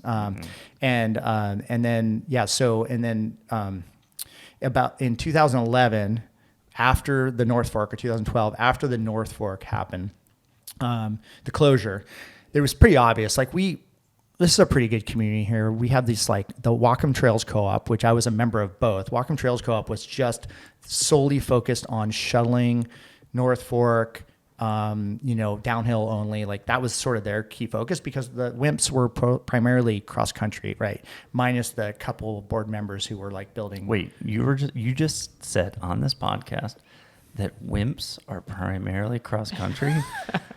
Well, we are going to have a lot of negative reviews on this one. So that's I don't want to say that's entirely true, right? Like Dan Waters, who's one of the original like extreme athletes in Bellingham, he was on like covers of like rock climbing magazines in the 80s, and he has names of ski lines at Mount Baker Ski Area named after him, and he was like honestly, even pre-Fulton and other things like that. Eric, I'm just fucking around. No, I get it. I get it. But he built Chutes and Ladders, which was like in the late 90s. That was kind of an ode to the North Shore on Galbraith. So there was an offshoot of people that did that. Those people generally didn't associate themselves with the WIMPs at the time. Mm-hmm. They were kind of rogue, doing whatever they wanted to do. And so Bill and Matt Durand were the ones that kind of brought the free ride crew into the fold, right? And so whereas that was still tied mostly prevalently to Galbraith. And so, but the shuttle crew was out at North Fork, and they were the Whatcom Trails Co-op. They started their own advocacy group. They were meeting with DNR. So when we would meet with the DNR, I wasn't meeting with them as WMBC or WIMPs. I was meeting with them as the Whatcom Trails Co-op. So after the North Fork got closed in 2012, April 2012, we basically were like, okay, this doesn't make any sense. Everyone, as you can imagine, on the board of the Walking Trails Co-op is beyond dejected. Everyone's feeling like this is a monumental waste of time, and we've just basically blown it. And so what we did is we met with Bill and Matt and Mark Peterson and their board at the time, and we elected to come together as two. Instead of having, why would we have two advocacy organizations in Whatcom County? You know, a county of They're competing, right? Yeah, and I mean, it's and really, we should all be rowing in the same direction, right? We should all be like, regardless of the type of biking you're doing, we should be all like in support of that, and so and there were definitely some people on both sides that like, oh, I want to be hanging out with the spandex crowd, or I don't want to be hanging out with the shuttle guys, and like it's just there was just like this weirdly kind of just divide. Yeah. It was just, I think people are like, I didn't want to be associated with that. But anyways, so we were like, okay, this just happened. So we got the WIMPs and the Whatcom Trails Co-op together. And that's when we changed the name to the WMBC. We added a couple more board members that came over from the WTC, which was myself and Thad Quinn. And we joined the group. And we did official name change, and we actually kind of like did a few things there that's sort of that's when the WMC really kind of became the WMBC. And that was the impetus, was like this closure that kind of was this galvanizing thing that kind of brought everyone together and we're like, look, we should all be supporting more biking regardless of the type of biking that you want to do. And I mean, honestly, and then there was also the threat of Galbraith closure. So like there was those two items that really kind of brought the whole mountain biking community, because Galbraith had a new owner. The owner wanted to shut it down. We had this meeting at Bellingham High School with 600 people showed up to like, with torches and pitchforks, ready to take it to this new owner, and the mayor was there, Dan Pike, and the city council and the county council and a bunch of folks, all the political types were there, and I think they saw that. I think that was the one time where they saw like, wow, this is parents and kids spoke up in like, this is where I ride my bike. This is all, like these are like, It was like really a pretty crazy moment because, dad and mom showed up with their kids and we're like, we ride as a family and all stuff. And there was some really there was tears. There were people crying at this thing. I mean, there was kids crying because they were going to basically like shut down Galbraith. Mm-hmm. Were they ever really going to shut down Galbraith? Probably not. But the reality is it brought the city and the county to the table with the idea that like they would do some sort of a purchase or an easement or whatever. And that's sort of what kickstarted the idea of getting this easement. And then ultimately, or a new buyer, right? Somebody to buy it from the owner. Before we go too deep into that, I want to know, where are you in this? At that point, I'm just a board member of the WMBC. I'm a trail builder, and I'm just, I'm not on the leadership team. I'm just there acting as a board member. Well, I guess I would be on the leadership team. I was on the board, but I was primarily just a trail builder at that point. I didn't have a lot of time on that, and so I mean, I was just there to support it and figure out. But I was in the background. I was attending a lot of meetings. I was going to city councils. I was going to county councils. I was meeting with the DNR, and I was doing this all as a volunteer, right? So just because it meant a lot to me. I mean, these are the two areas I spent the most part of my days. Whether it's the North Fork or Galbraith, and both of them, one got shut down and one's getting threatened to shut down. So it was pretty heavy at the time. Was that a giant driving factor for you to get into the to decide to be like, you know what, all right, I'm sick of this happening. I want to try to work with these people so it doesn't happen all the time? 100%. Yeah. I mean, that was the thing that was like, I was in a good position. My job where I was working was the writing was on the wall because we had a new owner and people were kind of getting jettisoning and like moving. And I was in a good position to be able to afford to kind of take a break from that and to be able to do that. And I was like, this is the time if I'm going to do it, right? This is like, maybe I'm not going to do it for long. Maybe it's just to get this going and then move on. But it was like, I need to do this because this is, it was so important to me that I needed to do that. So we had done Shoot the Trails for a couple years, right? And we prior to that. What year is this? What are we talking? So my first year as an employee was 2013, September 2013. And so this would have been like, I think our first year at Shoot the Trails was 2012. And I kind of came up with that idea because, we go to Crankworks every year, right? I've been going to Crankworks for 20 something years. And they do the Deep Summer Photo Challenge and they do what used to be now GoPro Diaries, right? And so what I was thinking was, and I've stole a couple of their ideas just to be fair. I'm not, people think I'm like some genius or something, but like our Wacom World Cups are the old loonies and Toonie races, right? Like I stole that from them. I love those Thursday night races that they do. So, Work as a great organization. So anyways, so I would go up there and I'm like, oh, Deep Summer Photo Channel. And so I was like, we have all these really good photographers. We got these great riders in town. They might not be, whatever, Brandon Semenuk, but they're like damn talented. I don't know. Talis Turk is getting there. Talis Turk. Brandon Semenuk, who's that? Yeah, I don't know. We have a number of insanely talented people, and I would say Talis is, of course, leading the charge on that. But I mean, you could talk about HB. You could talk about a number of, guys and gals that are just like shredding. Like 100%. There's a lot of talent. There's a lot of talent in this community, both behind the lens and in front of the lens. And so I was like, well, this makes sense. Why don't we do something like this? And then we'll do a video and photo thing, hence Shoot the Trails. And we put that on in 2012, I think was our first year. And I was like, look, here's the deal. If we can raise some money, we can, because prior to that, I mean, like our budget was probably $4,000 a year, $5,000 a year, maybe $10,000 a year before that, and so I was like, and that was basically buying beer and tools and pizza for build days, right. Because we're all volunteer, everyone's volunteer. But, what I realized was I was going to these meetings and as a volunteer, and what I found was you go to these meetings in the morning, like they have these meetings in the morning or after. It's like city councils, county council meetings, right? They have the meetings in the afternoon. And what happens is you talk without the, yes, there's some public there, but it's by and large, it's like a small audience and you really have those people's attention. You're talking to them, they ask questions, they understand the dilemma, they kind of get a little bit more insight into what's happening. And then they have this like forward facing meeting later that night, county council meeting, city council meeting, whatever.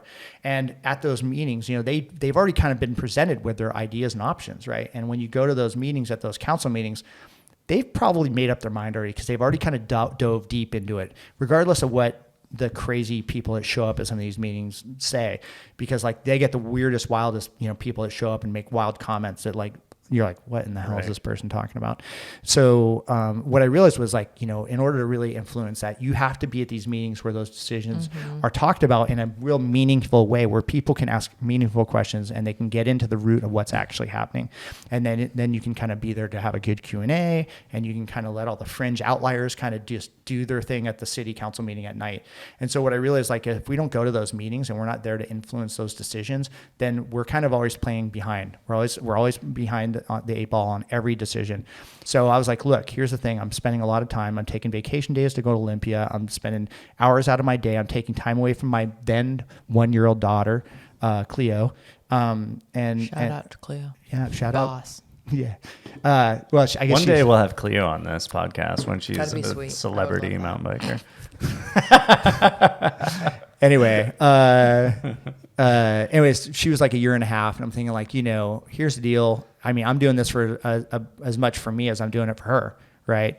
Like realistically, and for all of our kids that are growing up in this community, where they have something cool that they are going to get to basically ride and think. I mean, I just can't believe like what our kids get to ride right now and have access to. And so, anyways, I was like thinking like, well, if I'm not going to do it, like this is the time to do it. I have to do it. Like, and so I proposed to the board, like, look, I'll quit my job. I'll come in at like halftime for, I don't know, $15 an hour or something. And I'll basically make it happen. I did that for like 1.5 years, maybe, where I was like making halftime. I was just plugging along. And, the next year we had Shoot the Trails. That was our only fundraiser. We had never done a fundraiser.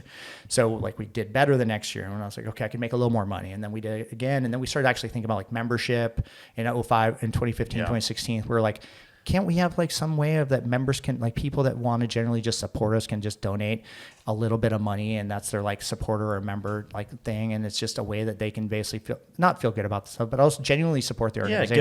Give back. It's a small gesture, but it's like one of those things where it's like, It's better. It's a lot better than the Tokel approach, as to being like, oh, you can only ride these trails if you pay into it. It's more like you get to ride these trails, but hey, look, if you want these trails to continue to exist and you want these trails to be maintained and like all the benefits that come along with that small donation that you make, totally. Then like, why not? And that is a much more, I think, a smarter approach to it's a smarter approach to raising money for your trail organization. And what we've shown, I think, year and again, is that we have this insanely passionate community that gets behind what we do, and we don't do everything perfect. I'm never going to claim that ever. Like, there's never going to be someone who's always stoked with what I'm doing or what WMBC is doing.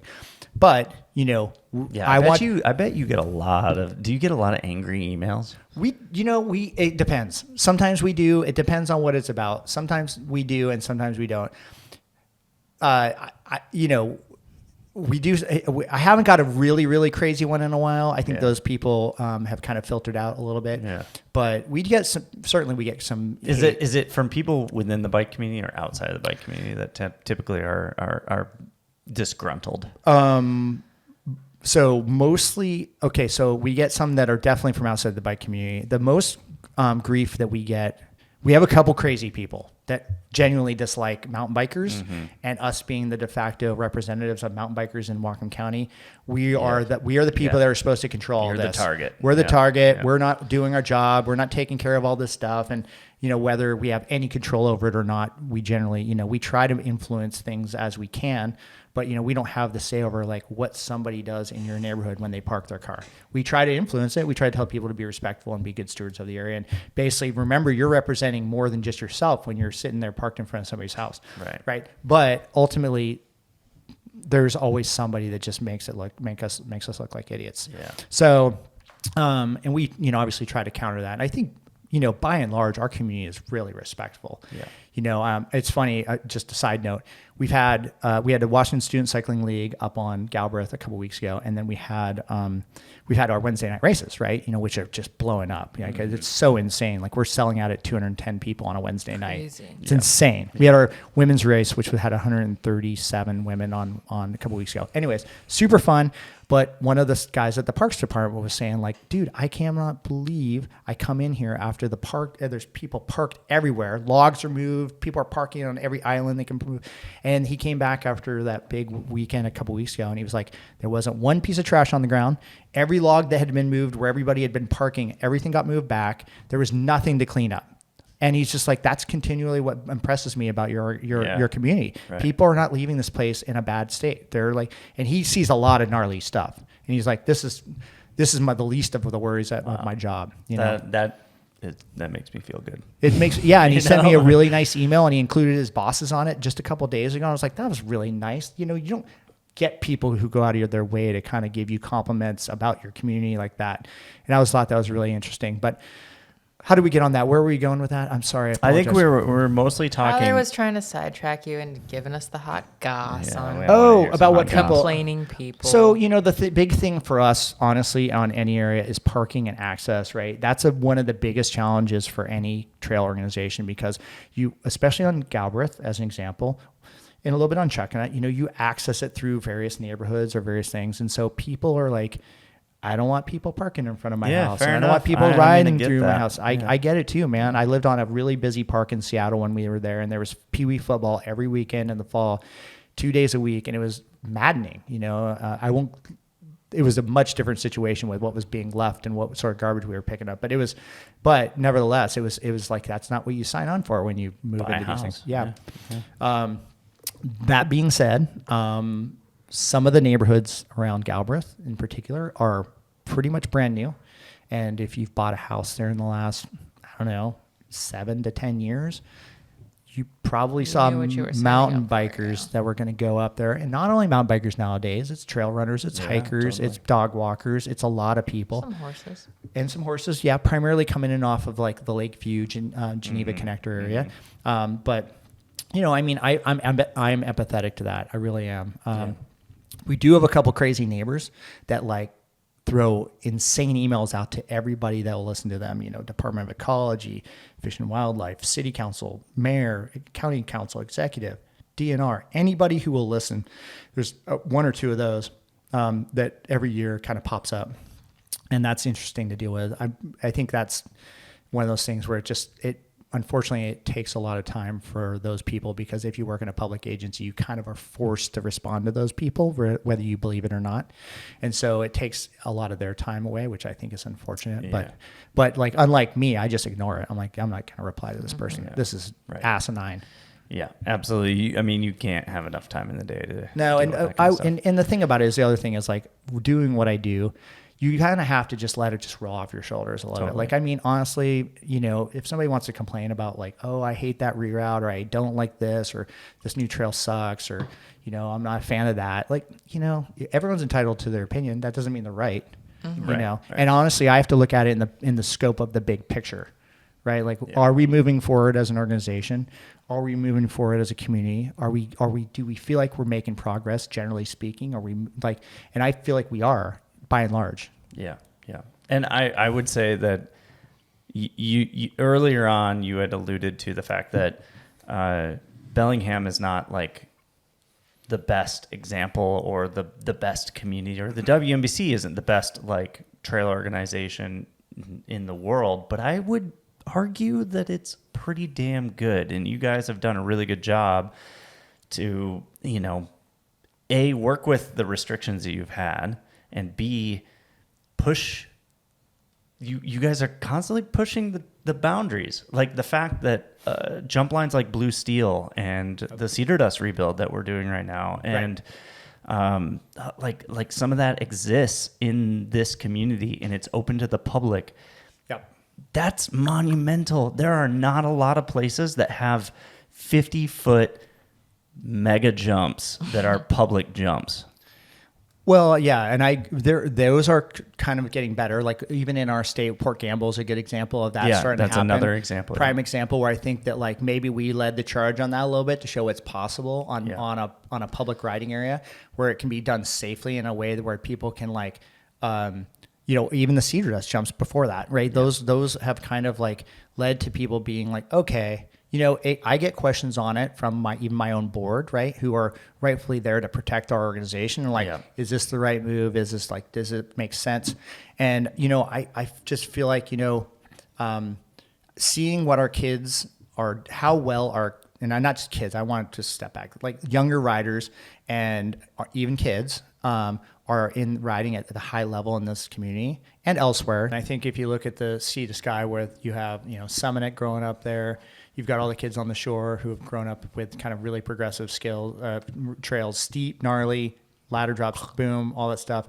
And then, being close proximity to arguably the best bike park in the world, right? Those kids have all, like, there's kids in Pemberton and Whistler. I mean, and, there's all those kids have just now are adults, and they're, leading, like you mentioned, Jackson Goldstone, who got third at the races at the World Cup this week in his first year in elites. I've literally know when that kid was on a Strider bike and was like that tall, Right. Yeah. Courtney got a POD of him hitting those 3 stairs out at the bike park with him on his Strider bike. That was Jackson's first POD ever. With Courtney took that shot of him. That's amazing. Yeah. I didn't even know that. That's so funny. Yeah, it is pretty funny. And he's 18 now, so he probably that was like 15, 16 years ago. Wow. Yeah. And he would just do that nonstop off those 3 little steps at the bike park, right? Yeah. His mom and dad would be sitting there. No, it's really cool to see sort of the progression of the size of the jumps and how that's bred the next generation of riders coming out of Bellingham. I mean, like, Talus has, a kind of a perfect example of like what that can do, right? Like you build the Cedar, you build the Cedar Dust jump line. Totally. There's a perfect opportunity for somebody to just be able to progress up the line in a safe manner. And then be able to be, take their riding to the next level. Yeah, and he's riding with some of the best riders of the world and impressing them. Like he's the rider that a lot of those people are talking about these days. And I think the reality is, for me to make the argument, and I don't really have to make an argument. I don't want to make it seem like it's contentious, but like for me to be able to present it to our community and to present it to our board and to land managers, I mean, I have been riding the Whistler Bike Park for 20 years, and I know what A-Line was and what it is now. And I know what Dirt Merchant was when it opened, when it had the Rutabaga Rock Drop and all the stuff, and where it's morphed to now with the new Pro line with those big step down, step ups and those big hip and all that stuff. Right. Like that's an evolution of how that trail has been kind of built. And so you see like how that morphs with like bike technology and how, geometry and all the stuff where that basically allows that progression in a pretty safe manner. I mean, I don't want to say you can't, obviously you can really hurt yourself, but the reality is like, if you present it in that way and you see how these kids are learning it and adults too, for that matter, I don't want to just leave it at the kids, but like how people can progress at a relatively safe manner, with kind of these incremental improvements in their skills. I mean, it really does lend itself to kind of like, well, this progression it's not that crazy, right? To basically, it's not that crazy to build the cedar dust jumps, and it's not that crazy to build blue steel because they're built in a way where they're built for trail speed. And if you hit it at trail speed, you hit one jump, you go into the next jump. It's just like how dirt jumps work, right? You hit the first jump, you go into the second jump. You hit the second jump, you go into the third jump, and that's the way they should be built, trail speed. Right. The only thing with those jumps is they're in a clear cut. So you have wind also that kind of plays an effect. Yeah. So as those trees build up around them in the coming years, it's going to have less of an effect or impact on riders. So that's the only weird thing about that particular jump line. Could you imagine hitting cedar dust or blue steel in a forest? It's going to be so cool. It's going to happen. It's going to be about 15 years, 15 to 20 years. Hopefully I can still hit those jumps in 15 years. Yeah. But, and this is something I always want to make a point of is that, Galbraith with it being a working forest is without that clear cut, cedar dust would have never happened. Right, without that clear cut, blue steel would have never happened. Yeah. And I mean, when we originally were looking at that cedar dust jump area, this is a while ago before cedar dust had been cut at all.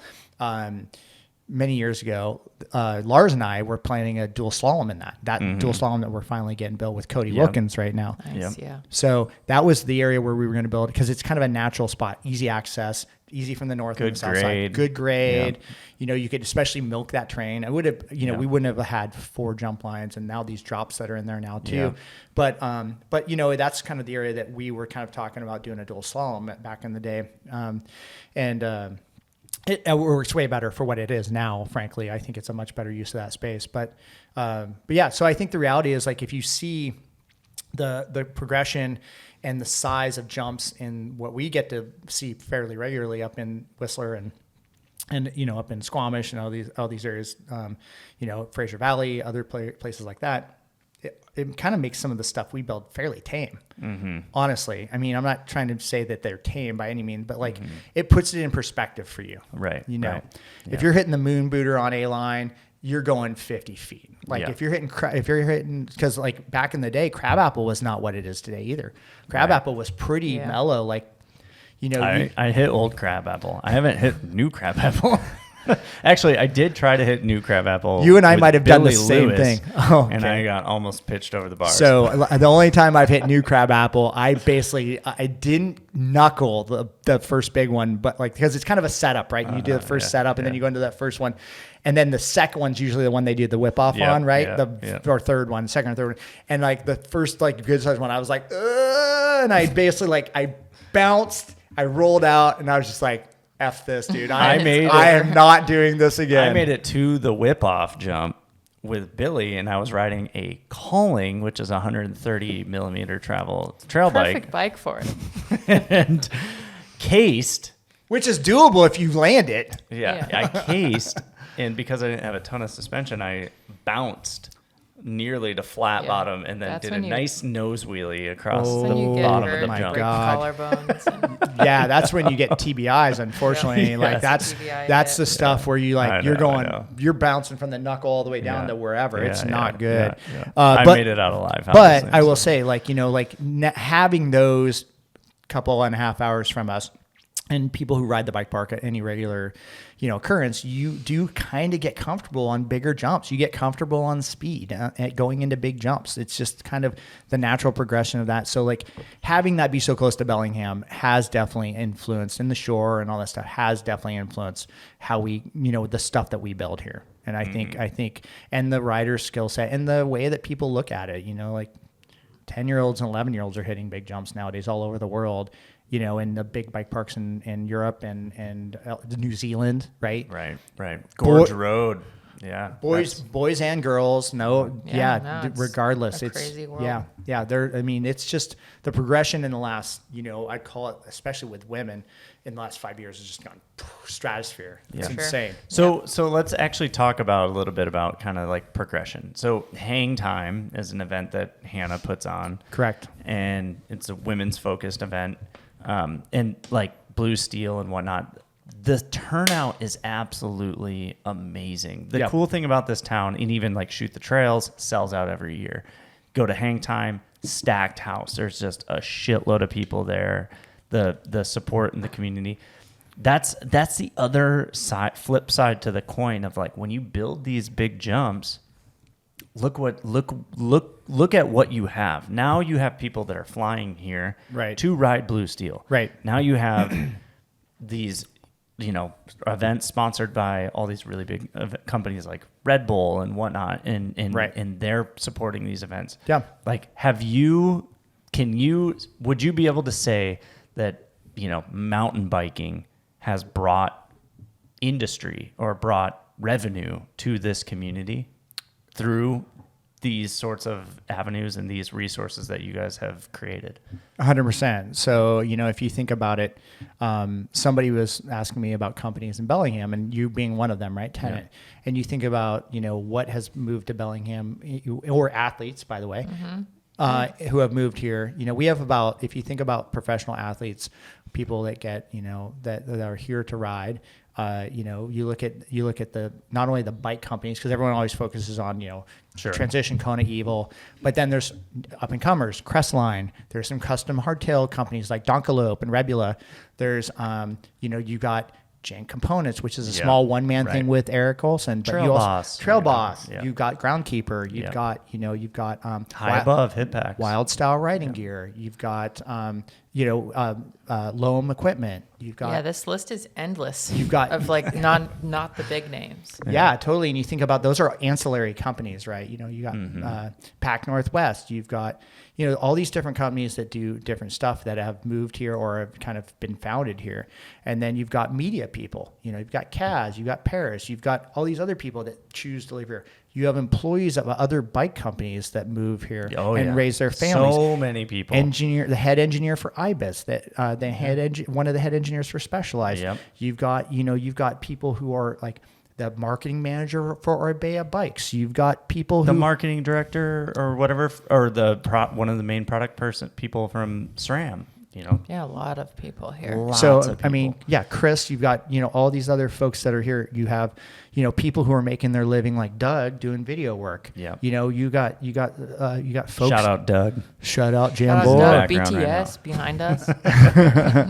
Yeah. You think about that, and then you've got guiding companies, instruction companies, Radical Routes, Dig Deep Tours, Intrinsic Flow, March Northwest. You think about all that. It's not just like, okay. And then, so there's a lot of economic development. And that's one of the things that I'm working with the Port of Bellingham on, is to do an economic development study tied specifically to mountain biking and what that does to Bellingham. Not just from the standpoint, a lot of people think about it from the tourism standpoint, but it's crazy. I actually have this list. I wish I'd kind of brought it with me. But the list of people that live here that work for other bike companies, WTB, 2 people that work for WTB, IMBA. Like we have somebody that works for IMBA that lives here, somebody that works for the Vermont Mountain Bike Association that works here. It'd be like me living in like Killington or like Kingdom Trails, East Burke, and basically working for the WMBC. Yeah, that's insane. So like just kind of think about that for a second. Imagine I'm this, no offense to these people, by the way, they're marvelous, wonderful people. Right. But like, I get it. They lived in Bellingham because it's sick. Right. So Blake, you moved up from Salt Lake not that long ago. It's the opposite. I was listening to this podcast, I don't know, The Daily or something. They're talking about brain drain from from COVID and all the smart people leaving the big cities during COVID and Right. all that stuff. And Yeah. the term for it is brain drain. But On the all those, on the opposite end of it, they called it the Zoom boom, because people that could work from Zoom moved out to these areas. But all of those Zoom boom. smart people contributing to communities and cities and all those stuff, they left the cities and they came to places like Bellingham, and they're Yep. contributing those brains and all that stuff and industry and ecosystem and all that stuff here. Yeah. So Right. yeah, I mean, The like, other thing that I think huge. that's really cool about this is that the people that, by and large, and I'm going to say this, by and large, the people, whether they're invested, like part of the bike industry, or they're just here because of biking, I really genuinely have, because I interface with a lot of these people. I mean, we do a Wednesday night race series called the Walkham World Cups. And we've been getting somewhere between 150 and 200 people out on a Wednesday night to race. We have one tomorrow night, and then a Walkham World Cup on Saturday at the pump track down at the waterfront. And I talk to all these people. Like I'm there at the start. I run the start because it's me. I'm just going to do it. Mm-hmm. And I've talked to a lot of How people. do they ever get out of the start gate? It's tricky. We run we run late most nights. I'm just gonna leave it at Hey, that. how you doing? How's it I'm going? just All gonna right. leave it Oh, you just moved here from Jackson Hole? Wow, what brought you here? Interesting. What's your partner do? Wow, I did not know that. Oh my Cool. God. Well, yeah, Driggs is expensive too. I get it. Yeah, I know. I get it. I couldn't afford to live in Driggs either. Like, I get it. Yeah, yeah. Anyways, that's actually one of my conversations about 2 weeks ago with this gal that just moved here from Jackson. Anyways, like I get to meet all these people who are like, I just moved here from State College, Pennsylvania, this couple that just moved out here. And I'm just like, wow, what the heck? Like, you moved all the way across the country to move to Bellingham. This is the Wednesday. They were like, we moved here on Sunday. This is like, we've been here for 3 days. Wow. I'm like, and you're doing They're your already first in it. Walkham World Cup And race. I still Good can't for even get my them. act together. I to was get like, up these there. are rad people. Like Yeah. they're getting into it right out of Yeah. the gate, And it was funny. This guy, I saw the gal from Jackson Hole. I was riding with Cleo and a couple of friends on last Thursday.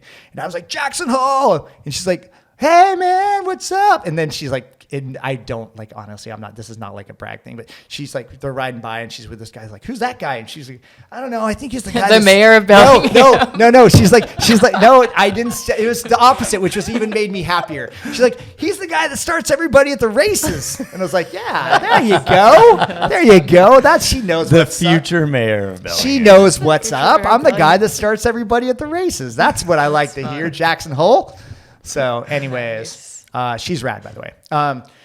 But yeah, so I mean, I think the thing is, by and large, people who have moved here, whether they're part of the bike industry or not, like they really want to get involved. I think they see this community and they see what's going on. Like part of those Wednesday night races, which you should come up and check out. Are you a sponsor of one of those? I tried to sponsor last year, and then this year I think I missed the window. We were like- you guys are booked out. We are like, there's competing, dude. Yeah, it's like I know, everyone's I know, vying yeah, for it yeah. because it's so fun. I actually noticed you guys have now dual sponsors. So there was like two people, a beer, teaming up. and a food sponsor. Yeah. So one's responsible for beverages. I shouldn't say beer, beverages, and one's responsible for What are you food. talking You about? can't There's say no beer. beer on the mouth. Can you beep that word out? No, you can say beer, but like obviously we want to have NA stuff, Yeah, right? yeah, We have kids, we yeah, have families, right, right. and we have cider, and we have other stuff from Lost Giants. Shout out to Lost Giants.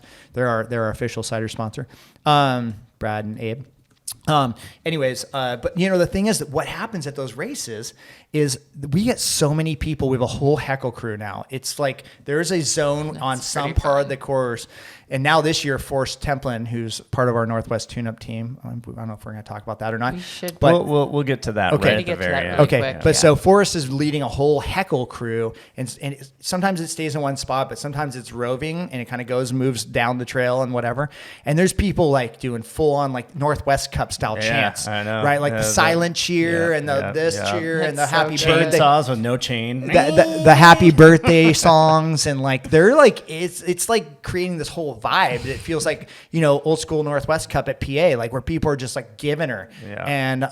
And so I think that's really the kind of fun about it. And then we have this great après, and we usually have great food and drinks, and it's like such a fun thing.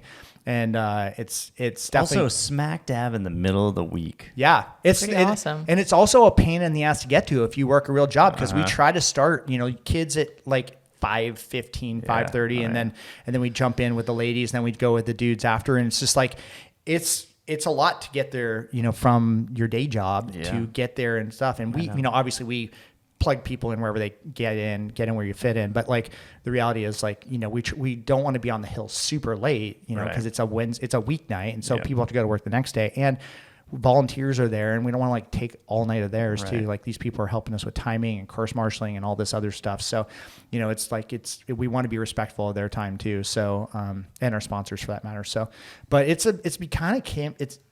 got its own thing going on. It's kind of this year, I think it's kind of post-COVID. People feel a little more like everyone's more comfortable. Like everyone, even people who are really hesitant, most of which I would say, not all, but feel like they can come out and they can celebrate and they can kind of be part of the community, whether you're racing or just there to support. Or like the women's race had a massive heckle crew, massive. And it was great. It's awesome. And it's like, great, let's celebrate these women for coming out and racing bikes. Half of which were new first-time racers, never done a race in their. That's the sick part too. That's the sick part. That's the thing, is that it's no pressure, right? You're going to race a trail that you probably have ridden. If you're new, you maybe not ridden it much, but if you've been here in town for any length of time, you've probably ridden this trail, 50 times, maybe more, but hundreds of times, depending on what it is. It's a good entry point for people who are intimidated to get into competition. Yeah, and the thing is, I mean, personally, I'm at the start, so I try to keep it light, have conversation, kick them off down the trail in a good, easy manner, and make it feel like it's not like, we really want to make it a fun event. And so, but what I was getting back to is like all these people who have been moving to the community, whether it's, 10 years ago or most recent, I think they all want to get involved and be a part of it and contribute in whatever way they can and be a positive force in what we're doing, generally speaking.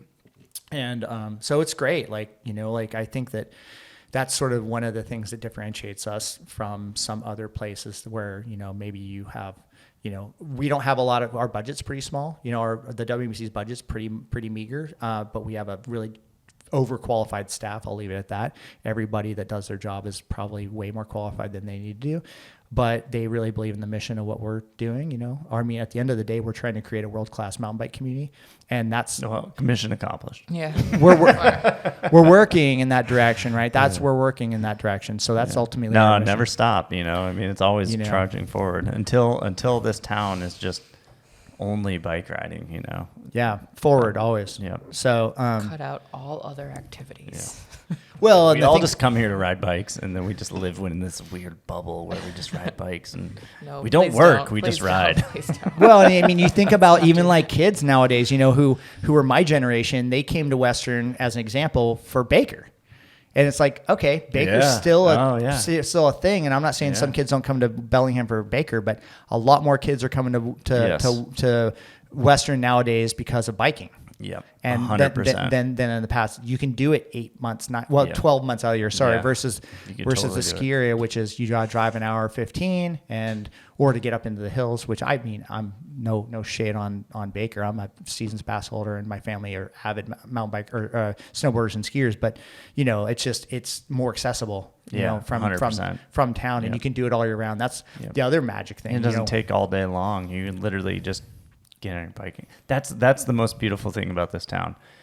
You can get on your bike from pretty much anywhere if you live within the community, and you can pedal to the house. You can ride right from your office here, Ty. Right here. You can ride right from here, go up through Walkham Post Park, which, by the way, is a delightful ride. Absolutely. Like beautiful. To ride through there, and then you go up and do a ride, and then you ride back, and you come back through there, and it's like, wow, this is an amazing 260-acre wooded park with a magical creek going through the middle of it with falls and swim holes and places that you can ride a pump track and you ride back down, and it's right down the street from your office. Yeah, 100%. This place sucks. It sucks.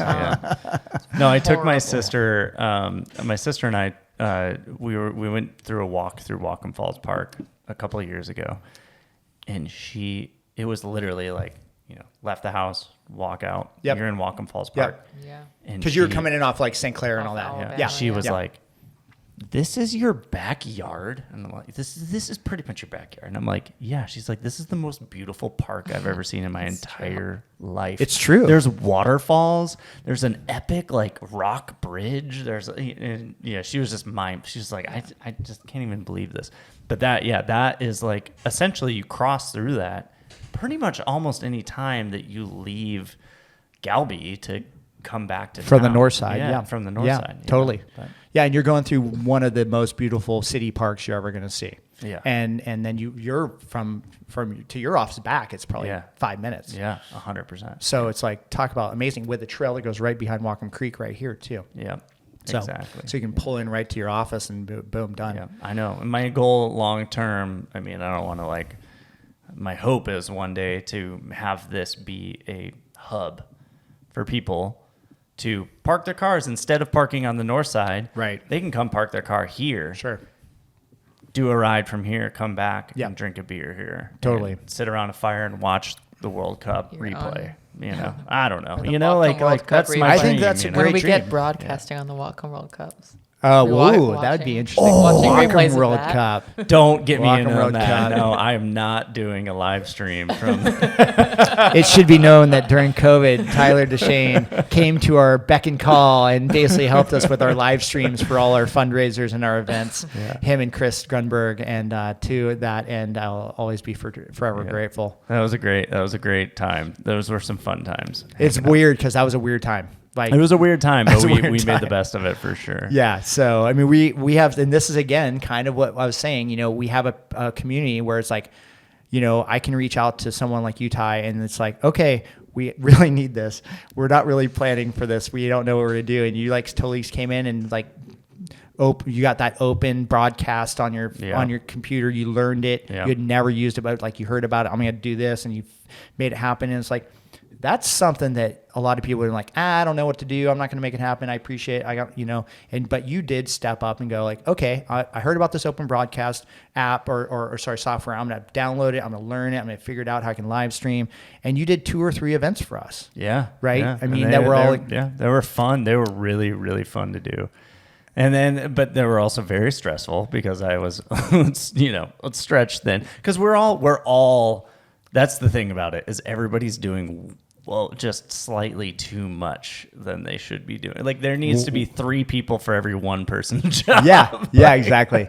Talking in general. Well, we ultimately should have like an assistant for you and probably an assistant for Grunberg and looking back in hindsight, but also we were trying not to congregate. Like, so it's like weird because you don't want to bring in some extra person just because you can, because that person could have COVID and you don't know what they're going to do. And we're like trying to keep our group tight. And so it was a weird way to do events, right? You're like, okay.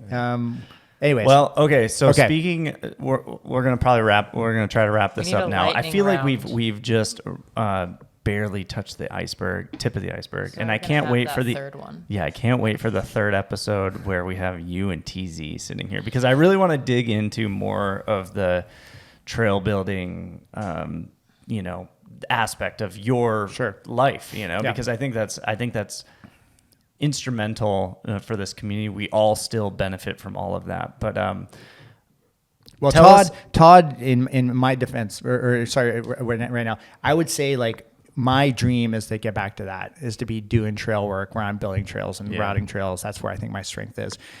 Right now, we need me where I think I can do the most good, which is leading the WMBC and being the executive director. Which you've been great, by the way, and well, everybody appreciates. I mean, all you the know, hard work you do. I have the best job in Whatcom County, and I say that all the time. Like, I believe that. I don't think anybody who ever gets to hang out with me when I'm doing my stuff like disagrees with that. They realize I genuinely am passionate and love what I'm doing. I see the greater good. I have my own. It's not completely altruistic. Like, I get to benefit from it too. I mean, let's call it what it is. Selfishly, I want to ride cool trails and have rad community and be able to do all these things for myself and for my 2 kids and my wife. So, and my friends and family. So like, it's like, you know, I'm not just doing it for myself and for everybody else, but I'm doing it for myself as well. And I get to benefit from that too. So yeah, I mean, I would say that, but TZ still does what he's been doing for a long time, and there's a if you can't tell, there's a hint of jealousy in that because he doesn't give any Fs, and so he's just kind of continued to do what he does, and benefits all of us. He's working on something on Galby right now, actually. He's pretty OG, and he's OG, and he's a great. Just, I mean, my daughter will probably have him for math next year. I know at middle school because he's a local middle school teacher. Yeah, I think the main thing is really just to sort of like, first of all, what are a 2-part question, and you can answer this in a 2-part question. First of all, what is happening with what's the biggest initiative with the WMBC moving forward for our community, and what are the big projects? Because you guys the biggest one, I mean, if we did this a year ago, you'd be talking about the parking lot, right? And now, Yep. what is the next big thing? And two, what do you have coming up? What other things are you working on? So as of last year, as you know, last June we opened up the Sandwich Way parking lot, 184 stalls. I just want to give a quick shout out. Really, that was a $656,000 project, financially cash, and then we had $180,000 of pro bono services from members of ours that were geologists, civil engineers, wetland biologists, arborists, permitting. Like all the people that donated their time, that added up to $180K of donated services. Yeah. Okay. So I think that's a really important number. Absolutely. $840,000 total that we contributed to that parking lot. If one of our city or another landowner, local administrators had done that, it probably would have been a $2.5 million project. So I think that's an important thing to note. Yeah. We just finished getting permitting from Whatcom County to. We've kind of taken a break from new trails on Galbraith. So I'll talk about Galbraith and non-Galbraith. And so we've taken a break for about 2.5 years. We just got permit for new trail development on Galbraith. And so we have a couple things happening right now as we speak. We have Kona is supporting a dual slalom that's going between much need in this community. Yeah, I mean, I think that's gonna be super fun, right? That's gonna be fun. We have some world class dual slalom racers here. I can't wait for the Whatcom World Cup dual slalom series. Oh my god, that will 100% happen, right? Yeah. We have a start gate. We have all the stuff we can do it. That will definitely 100% happen. And then we have, and that's being built by Cody Wilkins, who is obviously a Tenet athlete, but also is a professional trail builder for Cameron Zink and Rad Trails, Census Rad Trails. And he builds trails all around the world and all around the country. And he happens to also reside in Bellingham. Talk about another person that lives in Bellingham that could, his company's based out of Reno, Nevada. Yeah. So he could easily be living there. Instead, he lives in Bellingham. And then the other project right now, I mean, this is literally happening today, is Nico Vink, who's a transition bikes athlete, is building a new kind of world-class mountain bike trail builder. Let's be honest. He's built in some a of the full-size most excavator.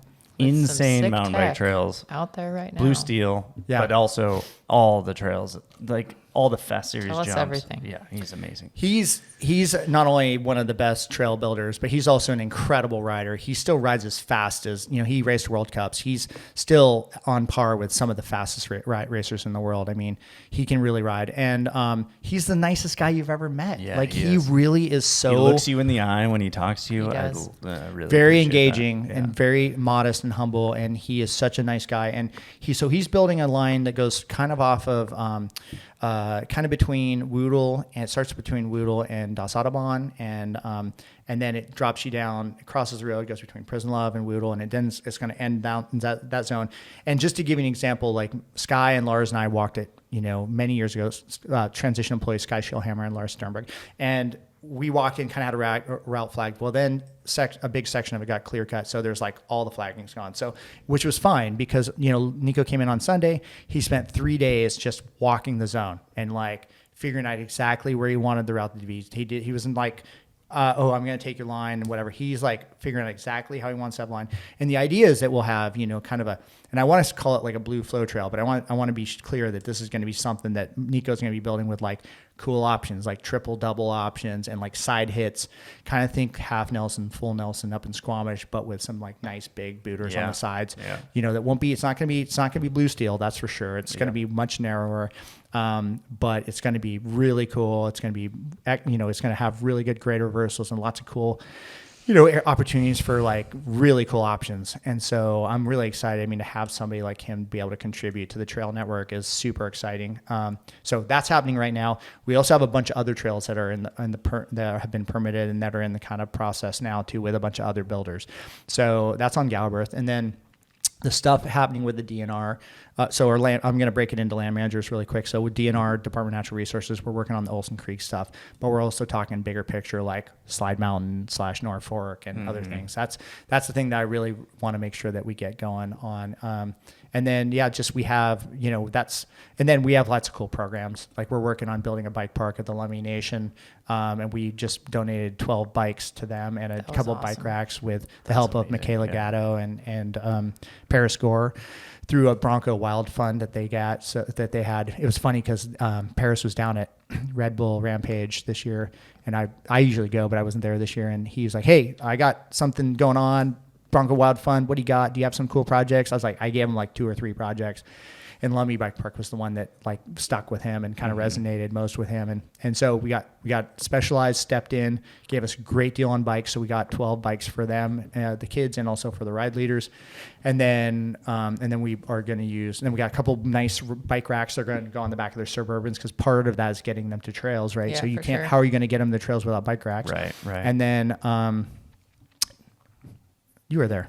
I was there. Sorry, Blake. I totally spaced on that. It's okay. You were. It wasn't my fund. No, I know. But assisting. Blake was there helping getting the bikes built up. So I'm sorry. I totally spaced on that. Okay. But Michaela and Paris were the ones that kind of had the fun because they're Bronco ambassadors. Yeah. Pretty awesome that they did that. Super awesome.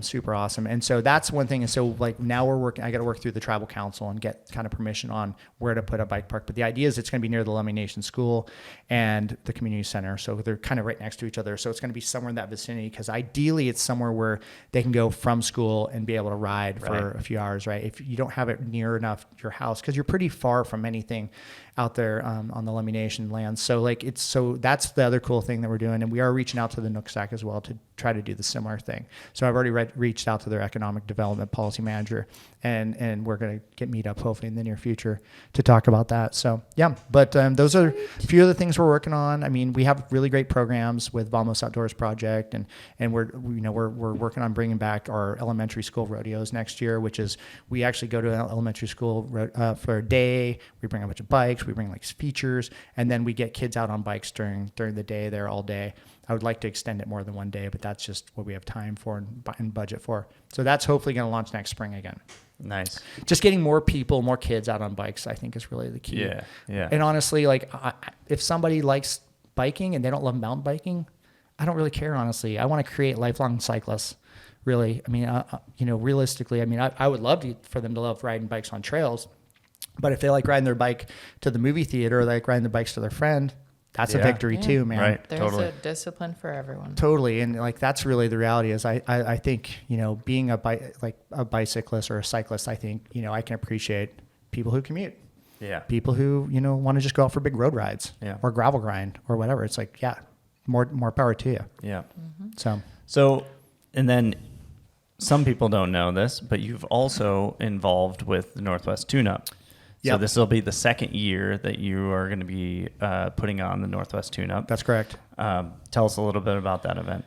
So year 2 of the Northwest Tune-Up. The Tune-Up, I'm the co-creator of that with Brandon Watts, and Brandon is the publisher for Free Hub Magazine and Craft MTB, which is more of a local zine. Free Hub's more national, international.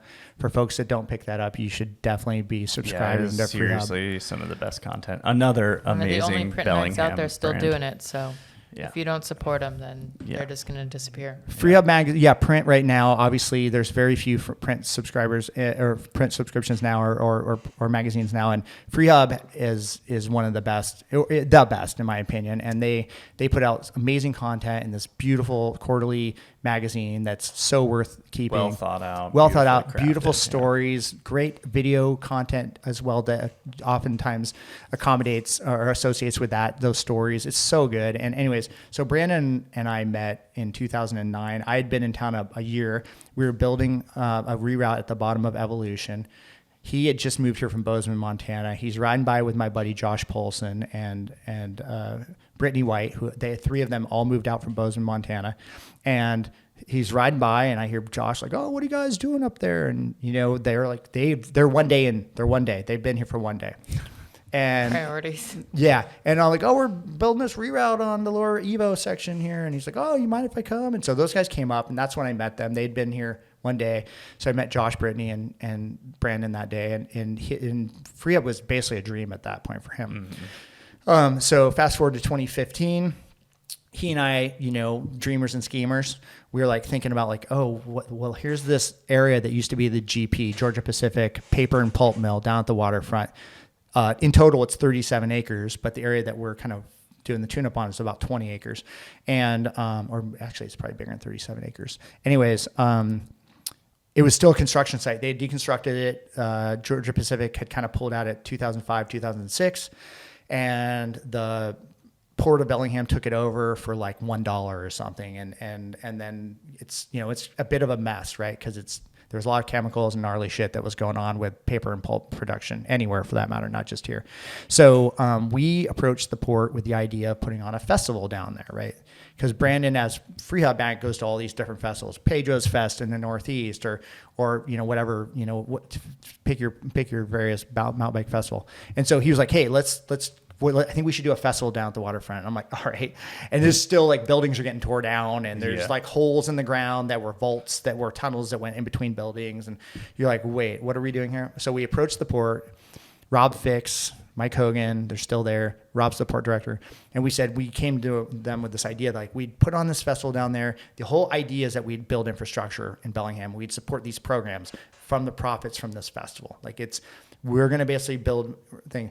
Then a couple years later, City of Bellingham had the signature grant program where they wanted to bring in something that would be like something that would infuse and inject something into Bellingham, some vitality, some economic development, but also just like something that would be fun, right? And so we put together a team, him and myself and Hunter Motto and Nick Hartridge, who was the Downtown Bellingham Partnership guy, director, and our team went, Jack Lamb from Aslan Brewing. We all went to the thing, and we didn't win it. Sea Feast won it. Thank God they won it, because we were not at all ready to do this.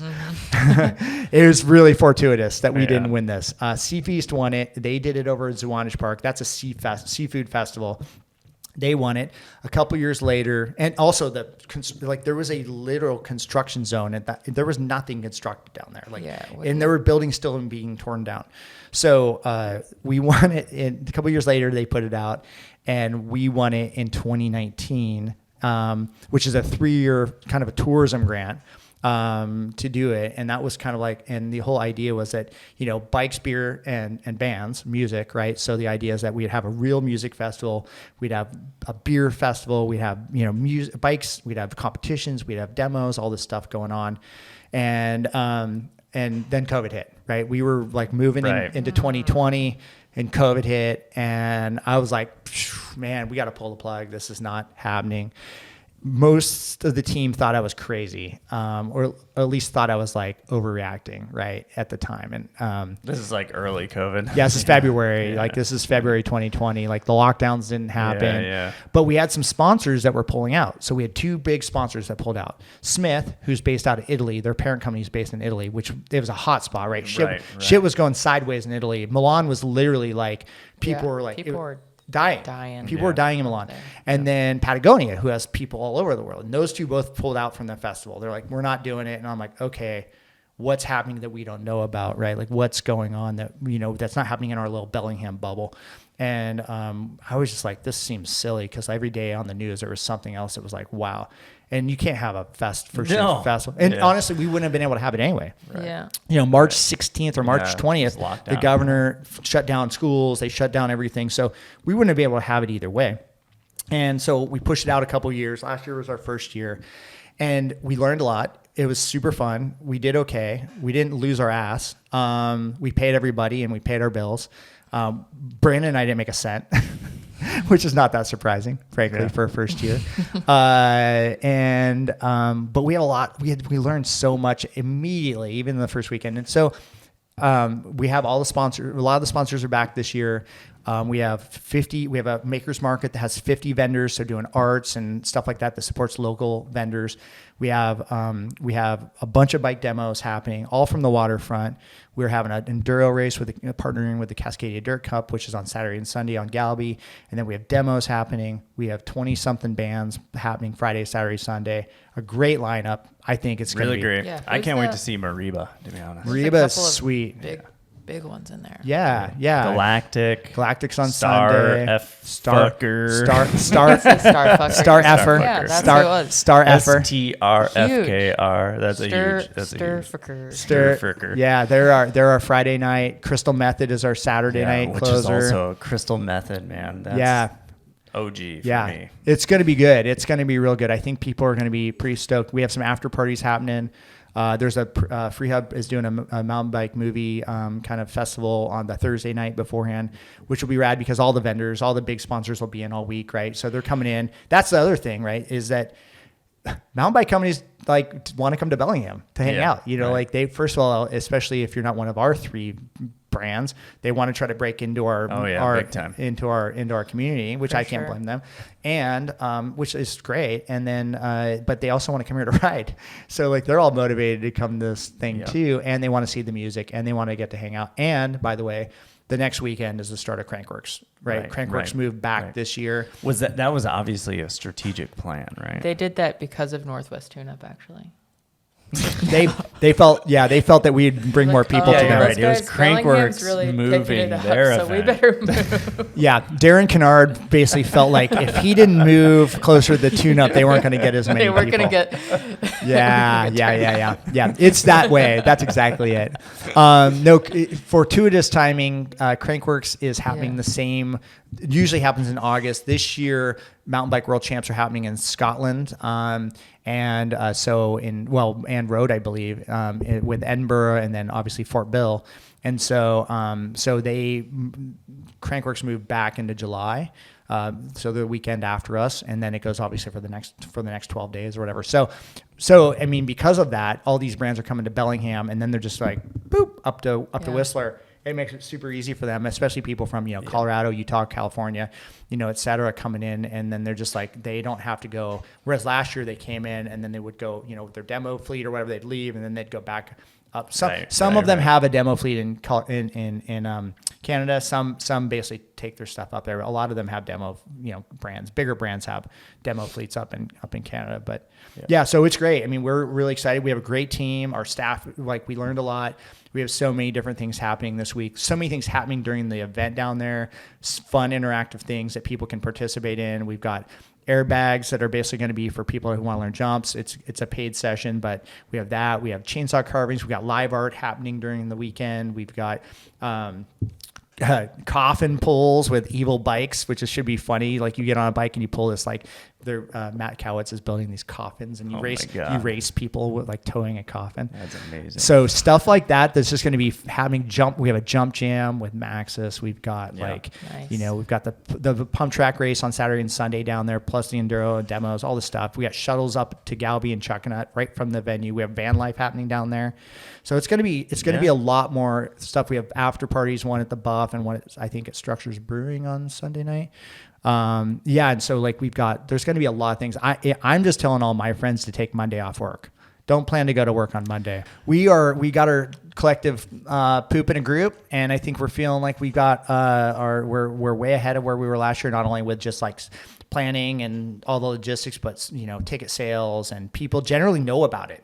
Right? That was a comment we got last year from a lot of people. I didn't even know this was happening. And I'm just telling you right now, if you live in the lower mainland of Canada, or if you live in the Seattle, Tacoma area, you should probably make your way up for this thing. It's going to be really fun, or wherever, Boise, Spokane, wherever you're at. If you can get to Bellingham during that weekend, it's going to be real fun. Yeah. And I mean, I think it's going to be, this year is going to be night and day from what it was last year, and we all feel super confident in where we are, and it's Tighten up ship. Yeah, totally. And it's things that happened during the weekend, that we just were at, once that ship had sailed, it was you're not going to change this. Like the Titanic is already taken Yeah, off, and we're not changing this, what we're doing this weekend. The schedule's already out. Like we can't make drastic changes.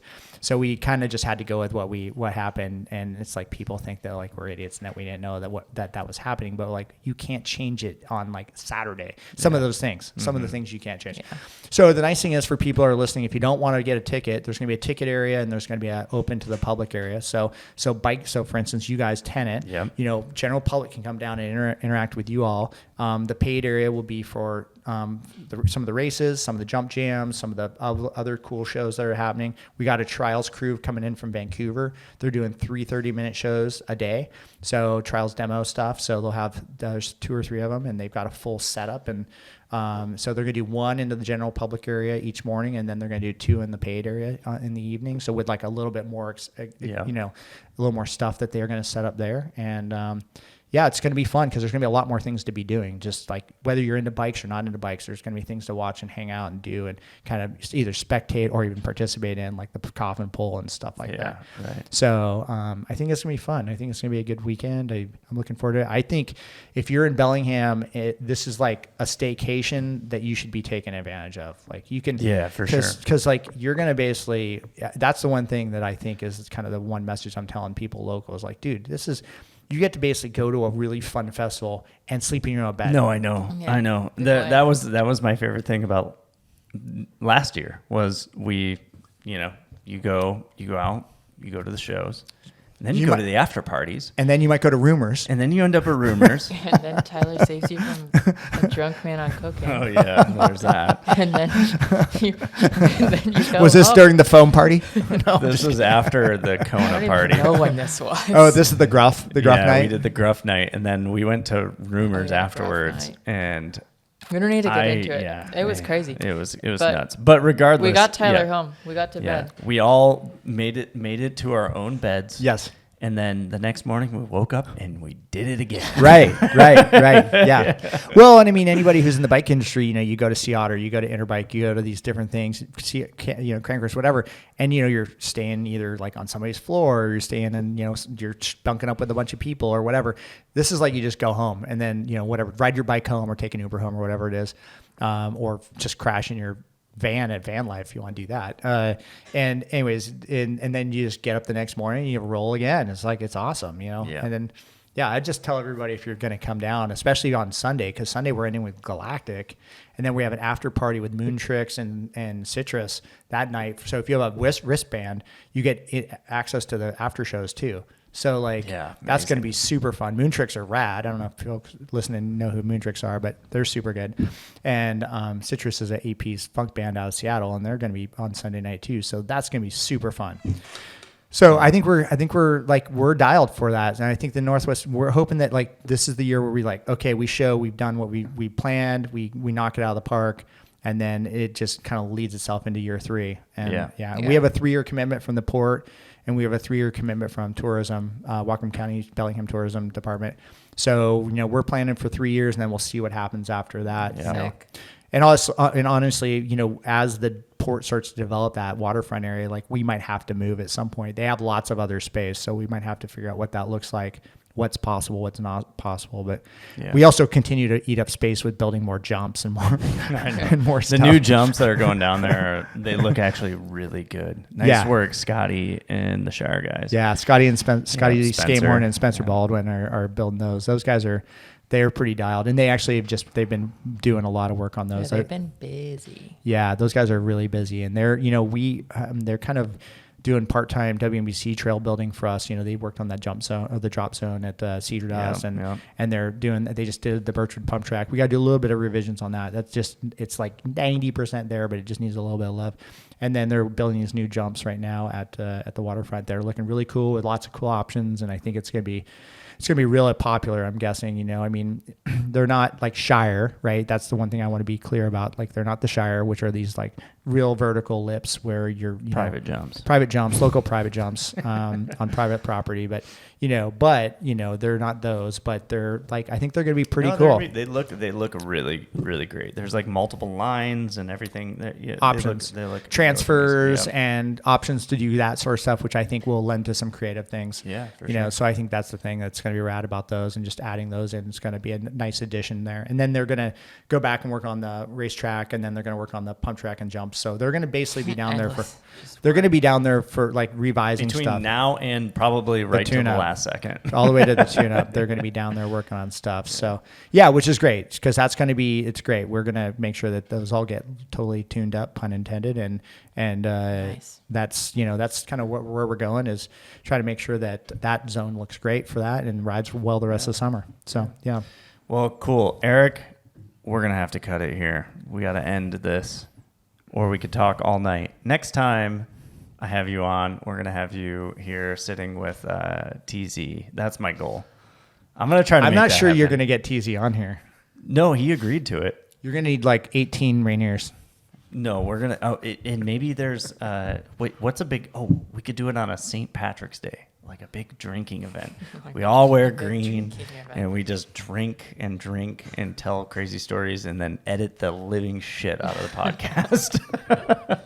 I think you're at least going to need 12 pack Rainier to get TZ down there. No, we'll get some Rainier. If you're going to get him down here, I got to say you probably should try to lure Jason Sams and Chris Pescucci and Chris Melton, and we're gonna need a lot more seats and Spencer bigger space. You're going to need to bring Spencer Santinello from Kauai to talk about all their days out in the woods with Todd Zimmerman, because those guys have spent an insane amount of time with him, and I think they have the dirt way more dirt on him than me, because kind of like you, like I get out and dig with him so infrequently. We are friends and we hang out, but you can offer help. He doesn't want your help. Like, he doesn't want my help. Yeah, I know, but he's doing it for different reasons. Yeah, he's doing it for different reasons, and he's a beautiful human being, and the thing is, like, I've never taken any, it's like, whatever.